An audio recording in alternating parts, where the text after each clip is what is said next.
Cet épisode vous est rendu possible par Eneco Formation.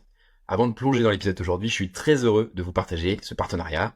Si comme moi, vous n'avez strictement aucune idée de comment créer des sites web, comment brander du contenu, comment valoriser votre marque, par exemple, comment augmenter votre visibilité, vous allez adorer Eneco Formation. En gros, en deux mots, c'est une école digitale qui vous propose des formations 100% gratuites, 100% en ligne et sans aucun dossier à remplir. Parmi les programmes, vous allez retrouver marketing digital, réseaux sociaux, création de sites web ou encore, par exemple, intelligence artificielle ou productivité, ce qui me semble être des sujets qui sont quand même d'actualité, même vraiment d'actualité. Pour plus de détails, je vous laisse cliquer sur le lien ci-dessous. C'est eneco-formation.fr. Mais à présent, mes petites beautés, on retourne à l'épisode. Bonjour mes petites beautés et bienvenue à nouveau sur Système. Mon invité du jour est Lucas Bourguignon, un expert en préparation mentale, coach en performance et un véritable pionnier dans l'optimisation du potentiel humain. Il travaille aussi avec des sportifs de haut niveau, avec des entrepreneurs et a une approche unique qui mêle neurologie fonctionnelle et développement personnel.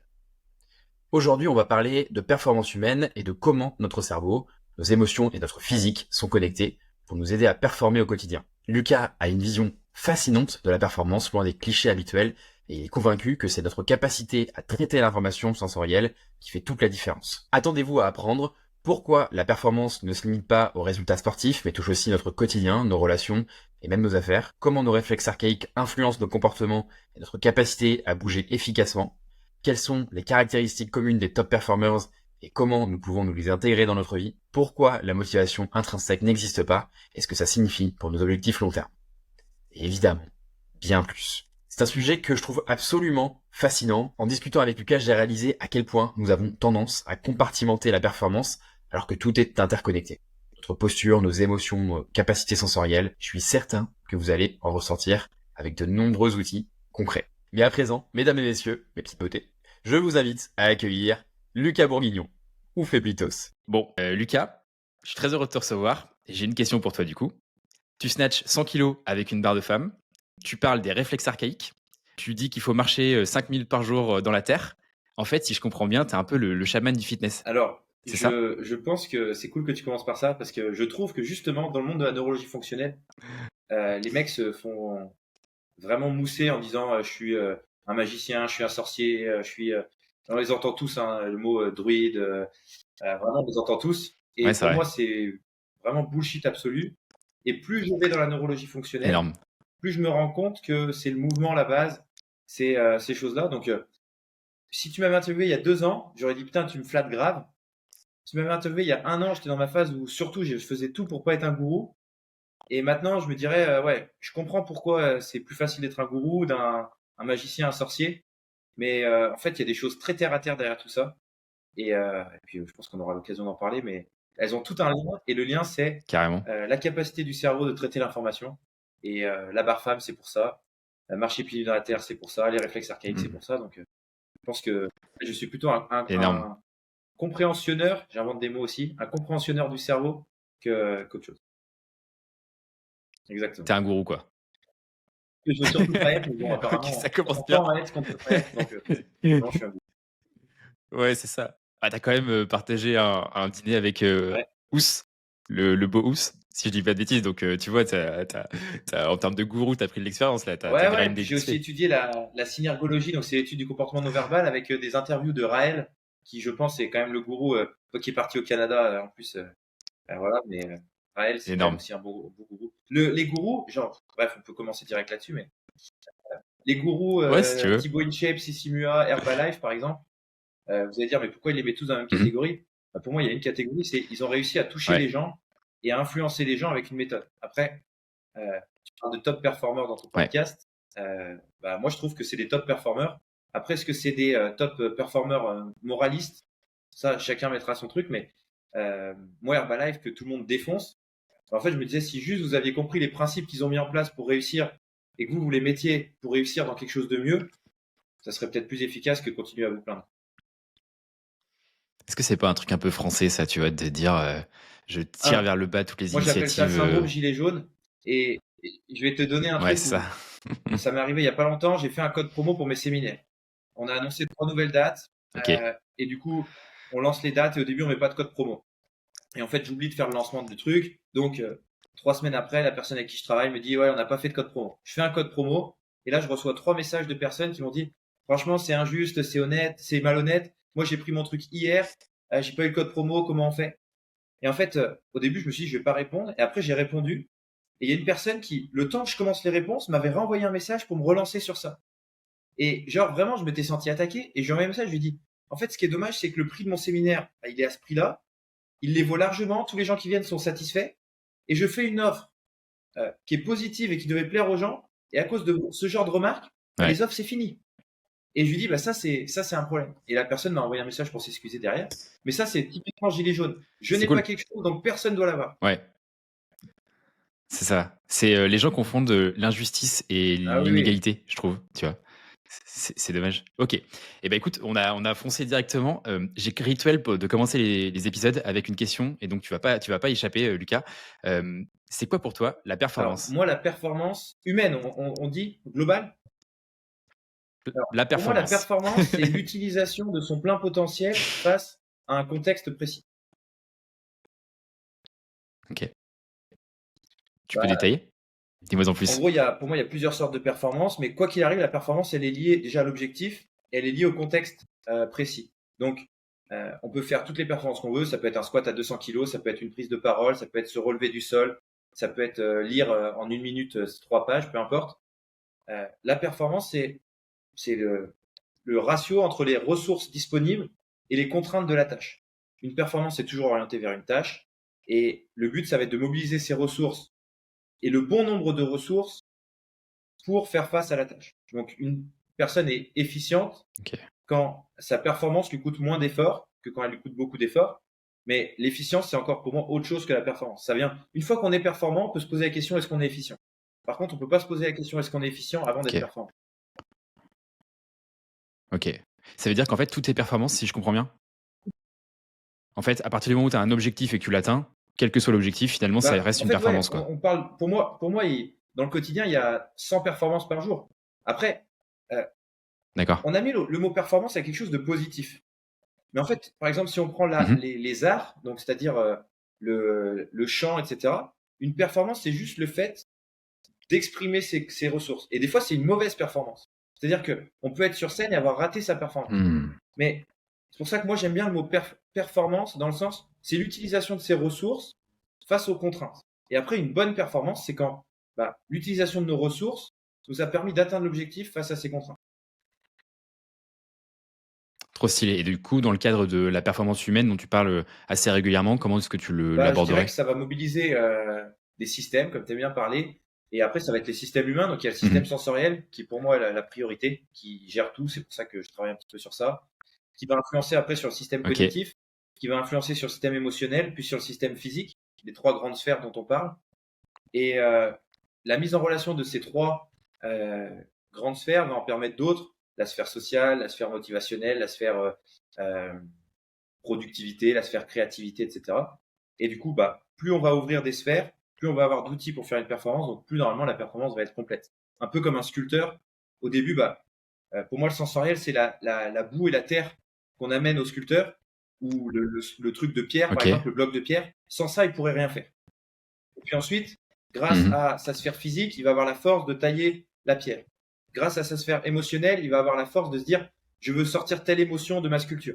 Grâce à la sphère cognitive, il va se dire, je sais tout ça, mais j'ai des outils, je vais le faire grâce à ces techniques. Et du coup, il va utiliser ces 3 sphères pour faire sa bonne statue. Et puis, une fois que la statue sera là, il y a la sphère sociale, les gens vont lui dire, ouais, mais il manque ça, ça, ça, il va pouvoir l'utiliser et se dire, je change ça. Après, il va avoir peut-être une autre inspiration parce qu'il va aller voir d'autres statues, et du coup, sa créativité va être boostée, etc. Mais sans le bloc de terre au début, sans l'idée de comment je vais le faire, sans la force physique de le faire, et sans les émotions derrière pour le pourquoi je vais le faire, il n'aurait pas pu.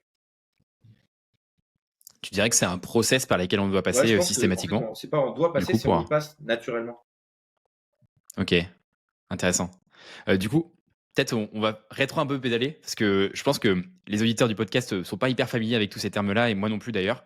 On a reçu Jean-Marie Péoche, que je crois que tu connais, sur le sujet des réflexes archaïques. Je pense que ça va être intéressant de reparler de ça, de reparler effectivement de toute le sujet de la performance qui t'intéresse beaucoup et qui nous intéresse évidemment beaucoup en ce moment. Et moi, j'ai prévu quelques petits thèmes là qu'on va pouvoir dérouler. Ce que je te propose du coup, c'est peut-être de nous réexpliquer le sujet de performance du coup sensorielle, émotionnelle, sociale, enfin un peu tout ça, pour qu'on puisse peut-être s'imaginer concrètement à quoi ça ressemble, tu vois, dans un cas d'usage classique, mettons. Peut-être on peut parler du sport si Ouais. ça te va, parce Alors, que c'est ton sujet. déjà, je sais pas si je peux t'envoyer une photo, mais je t'enverrai une photo d'une pyramide de l'apprentissage de Williams et Schellenberger. Ok, Tu pourras la mettre dans le podcast et je pense que ça aidera les gens à comprendre. En fait, carrément. Williams et Schellenberger, c'est deux occupational thérapistes, donc des psychomotriciens aux États-Unis. Deux femmes d'ailleurs, c'est quand même assez intéressant. À ce moment-là, il y avait Ouais, peut-être j'avoue. moins de femmes qui faisaient des recherches, donc comme quoi c'était déjà assez nouveau. Et en fait, ils ont fait une pyramide, Mhm. et la pyramide est coupée en sensorimoteur, perceptivo-moteur, etc., sur des stades. On reprend un petit peu ce que Piaget a fait. Vous savez, les stades de développement de l'enfant chez Piaget, pour ceux qui ont fait des études de psychologie pour être prof, par exemple. Et en fait, Mhm. mon premier facteur, si tu regardes cette pyramide, c'est le système nerveux. Donc tout dépend du système nerveux. Tous les êtres humains ont un système nerveux, tous les animaux ont un système nerveux, même les méduses ont un système nerveux qui est peut-être pas aussi développé, mais. Ok. Et du coup, nous, notre système nerveux, c'est en gros la théorie de Porges, les trois branches, on schématise pas. Et ce système nerveux, il s'appuie sur les réflexes archaïques. Les réflexes archaïques, donc vous l'avez sûrement vu avec JM qui fait du bon boulot aussi là-dessus, c'est des réactions involontaires et incontrôlables du corps face à un stimulus. Et en fait, avant tout mouvement, il n'y a aucun mouvement volontaire dedans. Tout est un mouvement réflexe. Ce qu'il faut savoir, c'est que le cerveau, il est prédictif. Vous l'avez peut-être vu les vidéos. Je demande à quelqu'un, est-ce que je peux te pousser? Je le pousse. Je lui demande de revenir. Et après, je lui dis, est-ce que je peux te pousser 2 fois plus fort? Je fais semblant de le pousser. Et la personne, en fait, avant que je le touche, elle a avancé. Un autre exemple du quotidien, vous prenez les escalators et ils marchent pas. Et ben, votre première marche, elle va être super awkward. Elle va être un peu bizarre parce que votre cerveau, il a prédit que normalement, ça montait. Donc ça, c'est le cerveau prédictif.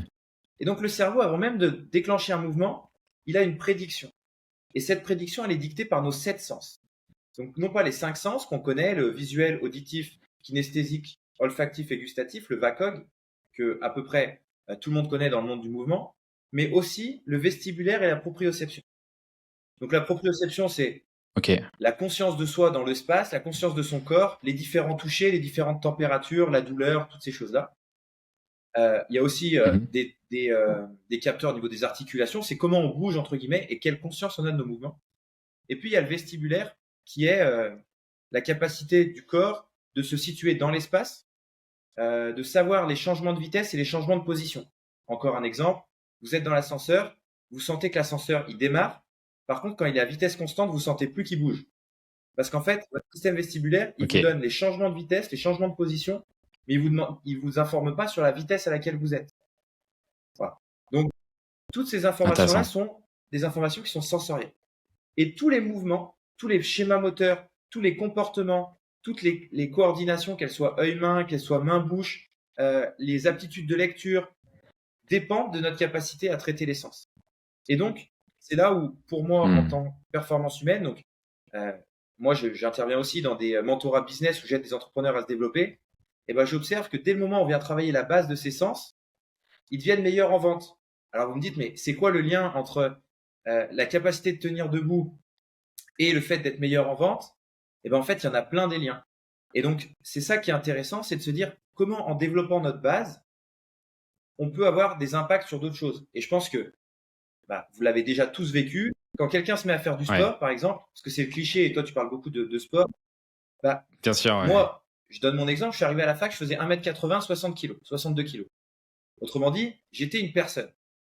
Je me suis mis à faire du sport, j'ai pris 15 kg en 1 an. Je suis devenu une autre personne. Et donc, en fait, les changements sur votre base, les changements de votre structure vont influencer. Il y a PersoNeuro, c'est une formation de développement personnel par la posturologie. Il y a une phrase qui était intéressante dedans, c'était on a la personnalité de nos capacités. Donc en fait, est-ce qu'on est vraiment timide ou est-ce qu'à chaque fois qu'on prend la parole, on n'a tellement pas de capacité pour prendre la parole correctement qu'on ne prend plus la parole? Est-ce qu'on est feignant ou en fait chaque action qu'on va faire va nous demander tellement qu'on va plus faire l'action? Et moi, je ne crois pas à la motivation, par exemple. Je pense que La c'est motivation intéressant. intrinsèque n'existe pas dès le moment où on vit dans une société où notre survie n'est pas en jeu. Et j'ai eu la Ok. chance d'aller en Amazonie avec les Waorani, qui sont une tribu qui ont été non contactées par la civilisation. Donc, on a passé 6 jours, ils ont été contactés 3 fois et depuis une cinquantaine d'années. On a passé 6 jours de trek avec eux. Mais en fait, le mot motivation n'existe même pas dans leur langue. Dans le sens où c'est pas Ouais. une question de motivation, c'est en fait, on va chasser, et il n'y a pas de bien ou de mal d'ailleurs. On va chasser des singes, c'est pas bien ou mal de tuer un singe. C'est il faut qu'on mange, le singe il fait ce qu'il a à faire, nous on fait ce qu'on a à faire. Et voilà, on marche parce qu'il faut Ouais. qu'on aille ici. Et donc, la motivation, elle est quasiment tout le temps extrinsèque, et c'est pas du tout un problème, puisque l'être humain s'est développé en tant qu'être social. Donc, nier notre nature Mhm. sociale, c'est nier presque notre humanité, quoi. Donc oui, la motivation, elle est extrinsèque pour beaucoup, et c'est ok. C'est marrant, ça me fait penser. J'ai lu un bouquin de Nick Baer, je sais pas si ça te parle, qui est connu pour le training hybride, tu sais. Et en fait, il fait beaucoup de défis sportifs de running et beaucoup de force. Et en fait, son livre, par ailleurs, est très cool. Et en fait, il explique que ses grands-parents, ils étaient agriculteurs. Et en fait, il explique justement sur le sujet de la motivation que les agriculteurs, c'est un parfait exemple de, il n'y a pas de motivation. C'est juste, en fait, tous les matins de leur vie, ils se lèvent genre à 5 heures, ils vont donner à manger aux vaches, etc., etc. Et c'est un process qui est répétitif et ils se posent pas la question de est-ce qu'ils vont le faire ou pas parce que, bah, en fait, c'est intégré et c'est tous les jours de leur vie, c'est comme ça, quoi. C'est intéressant ce point-là, tu vois, parce que j'ai l'impression qu'aujourd'hui, dans notre société, on a complètement perdu ce truc-là de tous les jours, il faut faire ce truc-là et peu importe si j'ai envie Mais de le faire ou pas, quoi. c'est vraiment rigolo que tu dises à ce moment-là, parce que je suis dans une vraie période de questionnement sur mon alignement à moi. Et par exemple, mon père, qui est Ok. quelqu'un beaucoup plus de la terre, lui, en fait, ses Mhm. journées, elles sont rythmées. Il va au boulot, il rentre, il sort le chien. Le week-end, il va boire son verre de rosé sur la terrasse. Et en fait, j'ai l'impression que vu que Ouais. son champ des possibles est moins élevé, et ben en fait, son taux de bonheur est plus élevé. Et moi, je me suis souvent C'est posé la ouf. question, vous savez, un exemple, j'aime bien utiliser des exemples qui sont extrêmes, mais est-ce que celui qui a été élevé dans une cave, qui a jamais vu le ciel, il est triste de ne pas avoir vu le Mhm. ciel? Ben, en fait, il est triste quand il apprend qu'il y a le ciel. Mais par contre, quand tu sais pas que c'est pas possible, t'es pas limité. Et Ouais. du coup, moi, je me demande C'est aussi un. si la Ouais. performance humaine, on pourrait y revenir, elle dépend pas aussi d'une œillère. C'est-à-dire, quand tu sais que tu peux aller dans une direction, bah, en fait, tu y vas. Et moi, j'ai Ouais. un des potes que je respecte le plus, qui s'appelle Hugo, il est pompier, marin-pompier à Marseille. Je vous dis vraiment, pour moi, il se pose pas la question. En fait, il a pas le choix. C'est un peu comme Nadal au tennis. Je prends aussi souvent cet exemple. Mhm. La balle, elle vient au milieu. Il sait qu'il doit faire l'effort pour la prendre en coup droit. Il sait qu'il est nul en revers. Et puis au milieu, tu as Gasquet. La balle, elle vient au milieu. Et lui, il se dit, alors je la prends en coup droit, en revers, je fais un slice, je viens faire un passing, qu'est-ce que je fais? Est-ce que trop de choix, bah, en fait, c'est pas justement négatif pour l'être humain? D'un point de vue de l'humanité, c'est sûr que si. Sauf qu'on a une époque de l'humanité qui est très étrange. Ok. Donc, Ça me donne pas mal d'idées du coup. On va pouvoir creuser. Je crois qu'il y avait un reportage de Cyrus Torres que j'aime beaucoup moi, sur le fait de qui nuance, etc. Il était parti donc je sais plus quel pays. Ça fait longtemps que j'ai regardé ça. Mais en fait, il fait une étude en disant bah il demandait à des gens leur niveau de bonheur, mais c'était dans des pays qui seraient apparentés à des pays non un peu développés. Et en fait, le niveau de bonheur était entre 7 et 8 sur 10. Ce qui est cool, tu vois, ce qui est a priori bien. Et en fait, il demandait dans les pays occidentaux en comparaison, et c'était pareil, 7 sur 10. Et en fait, ce qu'il expliquait, c'est que pourtant, rationnellement, objectivement, les deux personnes, enfin les deux caractéristiques de population avaient, dans un cas, une vie beaucoup plus confortable que l'autre, tu vois, où ils vont connaître la guerre, etc. Et pourtant, en fait, comme la population qui est moins développée, entre guillemets, n'a pas connaissance du champ des possibles, qui pourrait être potentiellement mieux, en fait, ils ont un niveau de bonheur qui est très similaire à ouais. ceux qui sont développés. C'est Le- intéressant, non? L'étude qui serait intéressante, ça serait de montrer aux gens qui n'ont rien ce qu'ils ratent et leur demander leur taux de bonheur. Ouais, Moi, bon, peut-être c'est un truc qu'on ouais, parlera. Moi, j'ai eu l'occasion d'aller faire 3 séminaires en Ukraine. Donc, un premier en novembre à l'ouest ok, ukrainien, où j'ai pas du tout senti la guerre, à Lviv, et 2 séminaires à Kiev, où là, pour le ok, coup, c'était en mars de cette année et en août de cette année. Donc, à des moments où, 2 jours avant que j'arrive au séminaire, en août, il y a c'est eu chaud, une ouais. mort à Kiev. Enfin, c'était vraiment tendu. Et en fait, ce que j'observe, c'est que si on fait des tests du taux de bonheur des Ukrainiens là, ben, en fait, vu que ça fait longtemps qu'ils Hmm. sont en guerre, je pense que c'est pas encore passé au moment où c'est normal la guerre, mais il y a eu une accommodation qui est énorme. Et même, tu vois, par exemple, l'exemple des sirènes. Moi, la sirène, elle sonne dans la nuit, ça me réveille, je peux plus redormir. Eux, ils entendent la sirène, Ouais, ils vont redormir. Et tu vois, se cette rendorment. accommodation, c'est sûr que eux, le Ouais. premier mois, ils entendaient la sirène, c'était la cata, tu vois. En fait, cette Ah ouais. accommodation, elle est telle que les 8 morts qu'il y a eu à Kiev, il y a eu une alarme, c'est juste que les gens ils se sont pas mis à l'abri, du coup il y a eu 8 morts. Et en fait, je pense que l'être humain, tu sais, c'est toujours des cycles. Et on peut dire n'importe quoi. Moi, j'ai toujours dit le bonheur, c'est contraire à l'humanité. Parce qu'en fait, quand tu es heureux, Ouais. t'es et un danger pour l'humanité et tu es en danger. C'est pas le bonheur qui a fait que l'être humain il est devenu Ouais. plus fort. C'est l'inconfort. Et du coup, la question c'est, est-ce que maintenant on est à un niveau de l'humanité où il faut continuer de progresser? Ou est-ce que c'est un moment, tu vois, quelle est la balance entre le plaisir court terme et le plaisir long terme? Et la réponse, personne ne Ouais. l'a, puisqu'il faudrait des études sur le long terme et des gens ne le feraient pas sur le long terme. Après, il y a quand même des signaux faibles qui indiquent que le plaisir court terme est pas forcément ultra positif pour la santé. Je pense par exemple à l'utilisation des smartphones aujourd'hui, qui est assez délirante et qui montre, a priori, tu vois, effectivement, il faudrait des années de recul, que tu vois, ton système hormonal, il est quand même pas le plus Ouais. optimisé Bah, possible, quoi. il y a le fameux, la société évolue plus vite que l'humanité et qu'en fait, notre cerveau, il n'est Ouais. pas prêt à prendre autant de shots. Moi, je sais que Ah ouais. je suis une catastrophe pour le téléphone. C'est un truc que j'essaye de travailler. Et voilà. Mais par contre, il y a toujours ce truc aussi de se dire, euh, le fameux fear of missing out, ce truc de, Ouais. moi, je trouve que je suis un bon exemple pour ça. Il y a plein de gens qui me disent, oui, mais Lucas, tu devrais te poser sur ça, etc. Sauf que ça fait 2 ans. Hop, hop, hop, je fais une pause de 30 secondes dans l'épisode pour te parler de système diète. Tu as l'impression que toutes les informations sur la nutrition se contredisent. Tu as déjà testé plein de diètes, paléo, jeûne, keto, mais rien n'a fonctionné comme tu voulais. Tu penses qu'il faut choisir entre profiter de la vie ou avoir un corps qui te plaît, et tu te dis sûrement que pour atteindre ton objectif, tu dois te priver ou te frustrer, ou à l'inverse manger énormément. Laisse-moi te dire que c'est faux. Le problème, ce n'est évidemment pas toi, c'est le système que tu as mis en place. C'est pour ça que, après des années à galérer, on a créé Système Diète. Système Diète, c'est un accompagnement sur mesure, 100% personnalisé, qui te permet de créer ton propre système. C'est évidemment pas une diète de plus, c'est un nouveau mode de vie en fait qu'on va te proposer de mettre en place, avec une approche qui s'adapte à ton rythme de vie, tes contraintes, tes ambitions, tes objectifs. On n'a pas de recette miracle, pas de régime rigide. On t'aide à optimiser ta nutrition, ton sommeil, ton énergie, ton équilibre hormonal et mental. Pour des raisons de qualité, on limite les places à 4 consultations gratuites par mois. Tu trouveras le lien en description de l'épisode. J'ai hâte de mettre avec toi en place la meilleure diète de ta vie et donc la dernière diète de ta vie.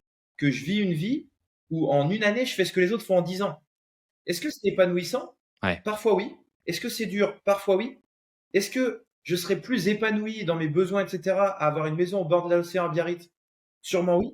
Et en fait, il y a ce Ouais. triangle-là de se dire, c'est dur, c'est génial, je serai épanoui. Et comment on a, Ouais. comment C'est on a vu? compliqué, hein. Bah, visiblement, j'ai pas la réponse parce que je le fais pas. Mais Ah, c'est compliqué. Tu vois, ça me fait penser à ce que tu disais tout à l'heure, sur ton père, tu sais, qui est très routinier. En fait, là, depuis, quelques semaines, je me suis mis un objectif, sportif, on peut parler, mais en gros, tu vois, je veux me qualifier à une compétition internationale de CrossFit, ok. notamment les French, French Throwdown pour ceux à qui ça parle et en fait, du coup, ça implique la mise en place d'un système assez, draconien, tu vois? Avec un entraînement, le suivi d'un coach et cetera. Et en fait, je crois que j'ai jamais été aussi heureux que quand j'ai des habitudes et des routines. Tu vois? Tout le monde me dit: «Ouais, mais PE, t'es un robot, tu fais ça à telle heure et telle heure», c'est hyper précis. Bah, en fait, je me sens ultra libre par, cette, je sais pas si c'est de la discipline, mais en tout cas par le fait d'être enfermé par des routines. Ça me donne une liberté infinie, en fait. C'est ça qui est Bah, assez étrange, moi, je trouve. sur ça, j'ai 2 exemples précis. Le premier, c'est, j'ai été surveillant dans un lycée à Narbonne. Et donc, j'étais Énorme. surveillant, j'en branlais pas une, et c'était le moment où je voulais m'entraîner beaucoup. Et donc, j'avais pris les nuits, Ouais, parce que, notamment les nuits, je savais que j'étais payé pour dormir. Et donc, vu que je dors plutôt bien, je trouvais que c'était quand même une belle valorisation de mon sommeil. Et donc, les ouais, élèves, à j'avoue. 22 heures, ils devaient éteindre et plus faire de bruit. Et moi, j'avais fait un pacte avec les élèves, c'était, je vous fais pas chier. Par contre, si à 22h30, j'en entends un qui fait du bruit, qui me réveille ou une connerie, mais je vous dézingue tous. Et vraiment, c'était précis. 3 semaines après, il y en a un qui va pisser, manque de bol, je sais pas, il tombe, il fait du bruit. Je les ai tous sortis, je les ai dézingués. Et 2 mois après, il y en a qui se sont fait choper une nuit où j'étais pas là, parce qu'ils avaient mis de l'alcool dans l'internat, ils avaient invité des filles dans une chambre. Et il y a des CPE, du coup, ils se sont fait choper un lundi soir. Et une des CPE leur a posé la question, Ah ouais. mais vous êtes idiots, vous avez eu tout le week-end, pourquoi vous faites ça le lundi soir? Et ils avaient répondu, mais le lundi soir, c'est pas Lucas.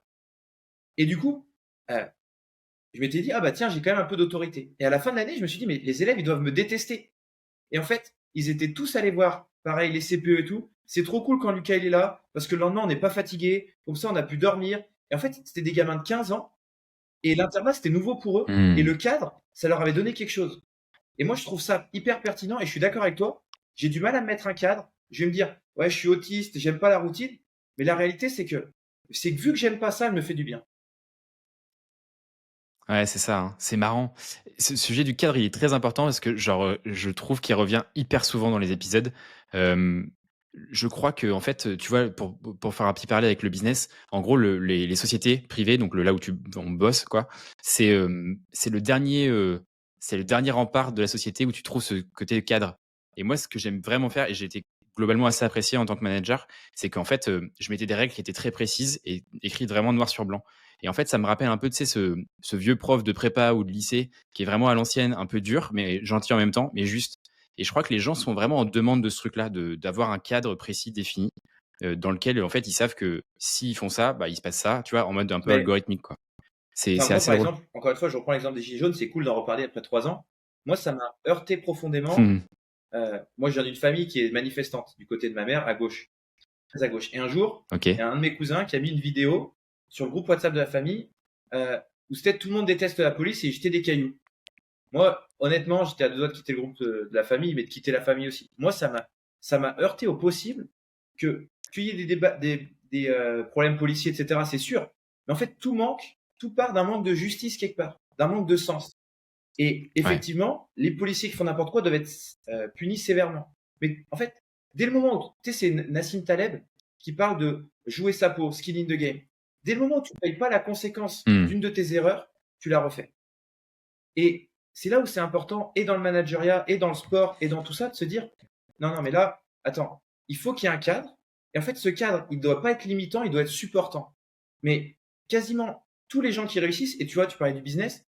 Donc là, j'ai fait ma formation business mindset sur l'état d'esprit, etc. Et il y a une phrase que je dis toujours, c'est il faut se lancer sans structure pour se structurer ensuite. C'est-à-dire que celui qui attend d'avoir la bonne structure, tu reprends l'exemple de Jean-Marie, Ouais. bah, je peux raconter la petite histoire parce que c'est OK. Jean-Marie m'a refusé Mhm. pour bosser à CrossFit Louvre quand je suis allé le voir. J'arrive à Paris, Ah, il me énorme. refuse, Ok. il m'envoie à CrossFit Louvre 1, je discute avec David Lenouvelle, ça se passe pas du tout bien, je prends pas le boulot, il me prend pas, fin du truc. Euh, Ok. de On quoi les embrasse d'ailleurs. Bah oui, On oui. les embrasse, on les La embrasse. vie C'est les continue. potos. Et C'est un la jour, je famille. croise Jean-Marie au séminaire chez Paul Landon sur les réflexes. Forcément, on se connaissait un petit peu, on discute, Ok. on fait le niveau ensemble, on fait le niveau 2. Quand arrive le niveau 2, j'explique à Jean-Marie que moi, j'ai lancé mes séminaires, que je commence à en faire, tout ça. Et lui, il me dit cette phrase, il me dit, putain, mais je me faisais ouvrir en deux par tout le monde, hein. Et lui, il me dit cette phrase, il me dit, franchement, j'ai beaucoup de respect pour toi parce que moi, j'ai préparé un séminaire depuis longtemps, mais j'ose pas me lancer. Voilà. J'ai un peu un syndrome de l'imposteur. Et le problème, c'est que JM, c'est un ultra compétent, mais c'est pas un entrepreneur. Et pourquoi? C'est un salarié. Il va jamais mettre une action en place parce qu'il a besoin que ça soit parfait. Et moi, c'est la phrase que je dis tout le temps, les perfectionnistes sont des menteurs. Sauf qu'au lieu de mentir au monde, ils se mentent à eux-mêmes. Puisque le perfectionniste ne va jamais rien faire puisque ça sera jamais parfait. Et à l'inverse, l'entrepreneur, c'est tu ne sais pas nager, tu te jettes à l'eau, et une fois que tu es dans l'eau, tu vois ce qui se passe. Le problème, c'est que les entrepreneurs, ils mettent 1000 projets et que les perfectionnistes en font zéro. Mais si le perfectionniste, il lance son projet, il va cartonner. Et si l'entrepreneur, il prend pas de la structure, il va mourir. Et c'est là où le cadre est important. Et moi, dans l'entrepreneuriat, le cadre, il arrive après. D'abord, tu explores le territoire. Et une fois que tu es dans ton territoire, tu dis non, là, il y a des endroits où je peux pas aller parce que c'est trop dangereux. Et là, tu te mets le cadre. Et une fois que tu es dans ton territoire avec ton cadre, et ton chemin, c'est l'autoroute, quoi. C'est hyper intéressant, effectivement. Bah, enfin, je vois totalement les deux archétypes qu'on revoit tout le temps. Pour faire un petit parallèle avec ce qu'on disait au début sur les réflexes archaïques, c'est ça que j'avais en tête tout à l'heure. Avec JM, justement, j'ai eu un désalignement dans le podcast, et c'est un peu mes convictions personnelles. En fait, j'ai l'impression un peu que ce sujet des réflexes archaïques, et donc ce que tu dis là, justement, en fonction de différents archétypes, tu vois, perfectionniste versus entrepreneur, c'est un peu déterministe, tu vois. Genre, est-ce que c'est des choses que, à ton avis, tu peux travailler? Ce sujet de la motivation, c'est un peu aussi ce sujet-là, tu vois, de se dire, bah, tout est déterminé par ton environnement, par qui tu es originellement. Moi, tu vois, si je te donne ma croyance, c'est que en fait, le déterminisme n'est pas une fatalité, et donc que tu es en phase de prendre en main qui tu es, de le changer, etc. Mais j'ai l'impression quand même de ce que vous dites, c'est qu'il y a quand même tu vois, des prédispositions, on Alors, va dire, quoi. pour reprendre ça, je vais essayer de le faire de façon structurée. Déjà, encore une fois, Ouais. Là, il y a plein de sujets, on là. reprend les travaux de Piaget. Moi, j'ai la chance, je suis pas entraîneur à la base. Moi, je viens des sciences de l'éducation et de la OK. motricité. Donc, j'ai étudié la psychologie, la didactique, la pédagogie, etc. Mes grands-parents ont mis en place les écoles Freinet à La Réunion. Donc, j'ai vraiment baigné dans le monde de l'éducation. Piaget disait qu'en dessous de 7 ans, tout était joué. C'est-à-dire que c'est pas la génétique qui compte, c'est l'épigénétique. Et ça, moi, j'en suis plutôt d'accord parce que dans ma situation familiale, j'ai vu que j'ai une sœur, on est nés des mêmes parents. Donc, génétiquement, on a quand même des ressemblances. Et Mmh. pourtant, il y a vraiment rien qui est pareil. Et par contre, l'épigénétique, bah, Ch Peut-être l'épigénétique pour définir pour moi, peut-être pour les auditeurs? l'épigénétique, c'est comment, entre guillemets, notre génétique et qui on est influencé par notre environnement. Alors, on va parler, OK. l'épigénétique, qui parle vraiment de l'enfance, mais pour moi, je suis d'accord avec toi, tout notre environnement, quand on va grandir, va continuer d'influencer. Par contre, plus on est petit, plus ça a un impact. Donc, prenez l'histoire de la fleur. Si la fleur, elle pousse droit et qu'au fur et à mesure, elle commence à pousser tordue, ça va. Par contre, si elle pousse direct tordue, on la remettra pas droit. Donc, c'est là où, pour moi, je suis d'accord avec toi, il y a quand même des choses qui sont fortes.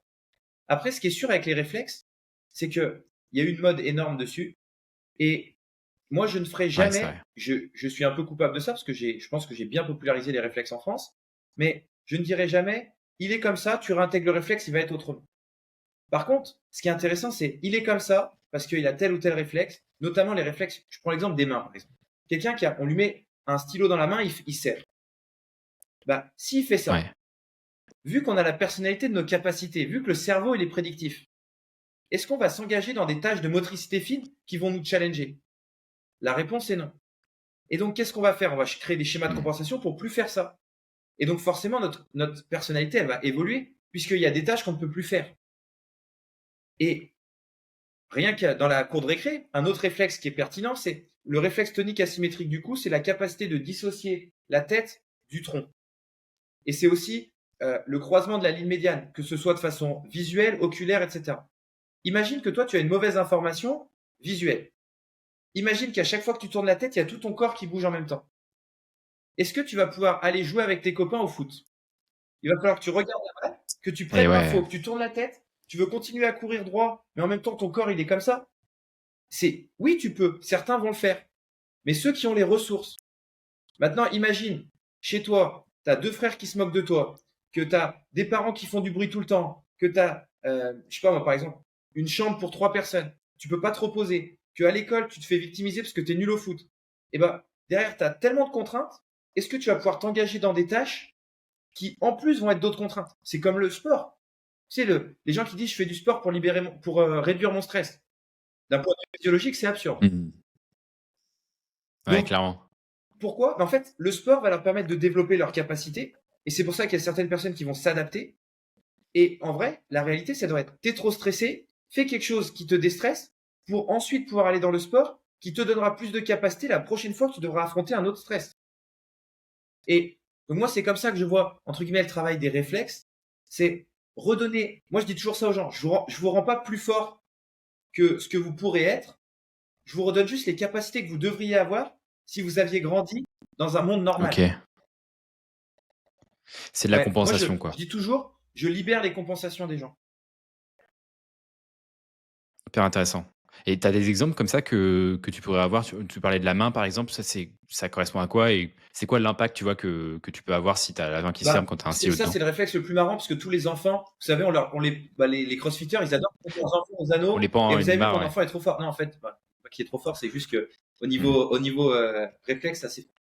Et en fait, Mais si, il est trop fort. j'aime bien ce réflexe parce qu'on va pouvoir voir les différentes notions. Vous savez, au début, un enfant, il prend quelque chose dans la main et il serre très fort. Mmh. Et vu qu'il serre très fort, qu'est-ce qui va se passer? Ça va lui faire mal ou ça va être inconfortable. Donc, qu'est-ce qu'il va faire? Il va jeter. Et à ce moment-là, qu'est-ce que disent 90% des parents maintenant? Touche plus à ça.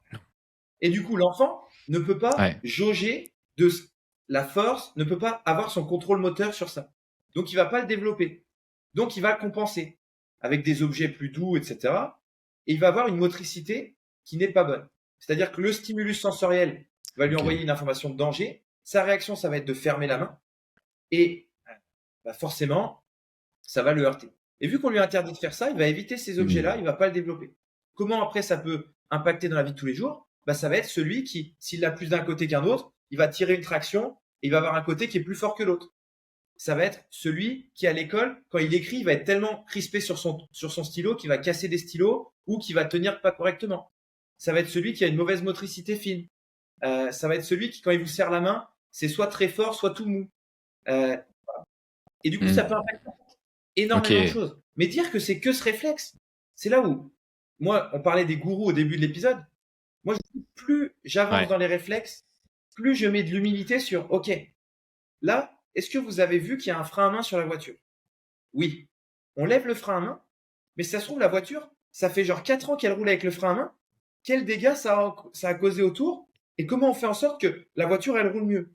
L'autre chose, est-ce que le conducteur qui est au volant, il a les capacités de rouler sans le frein à main? Et tu vois, on parle beaucoup de mobilité, par exemple. Moi, je vous assure que quelqu'un qui a un problème de mobilité au squat ou aux épaules, je le prends 5 minutes en séance, je lui fais des stimulations du cerveau, etc. Il a gagné 20% de mobilité. OK. Par contre, maintenant, le mec qui descend en parallèle au squat, je lui fais ce gain de mobilité immédiat. Maintenant, il descend 5 cm sous la parallèle. Est-ce que cette portion-là, il l'a entraîné? Jamais. Et du coup, qu'est-ce qu'il va faire le crossfitter? Parce que le crossfitter est un peu bête quand même de base. Eh ben, il va dire, j'ai 140 à la parallèle, je mets 140 en bas. Sauf que 140 sur 5 cm que tu n'as jamais entraîné. Ouais.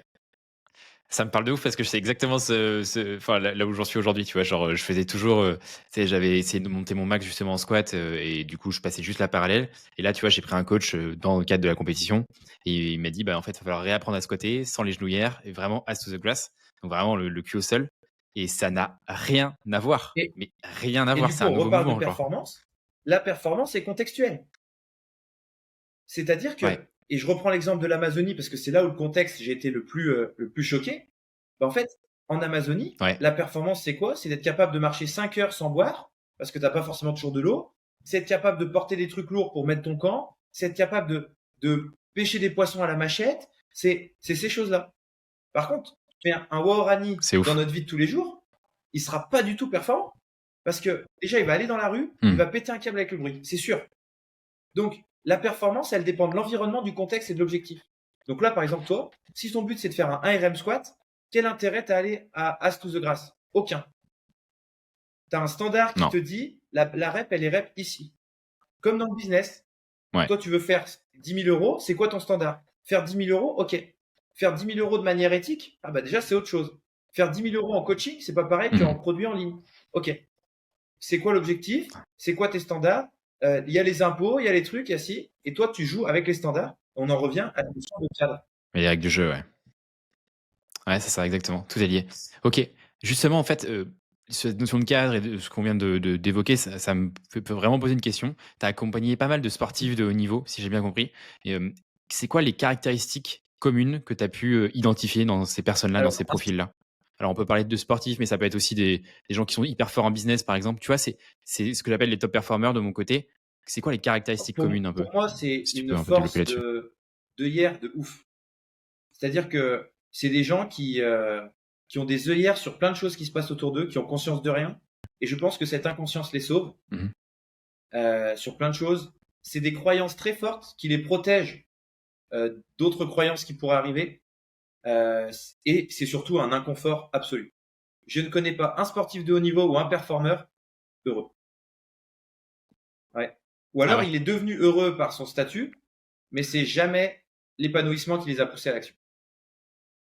Donc ça, moi, je dirais que c'est vraiment le... Genre, tu dirais qu'il kiffe même pas le process. Je pense vraiment qu'à la base, alors encore une fois, dans le CrossFit, c'est encore pire que tout.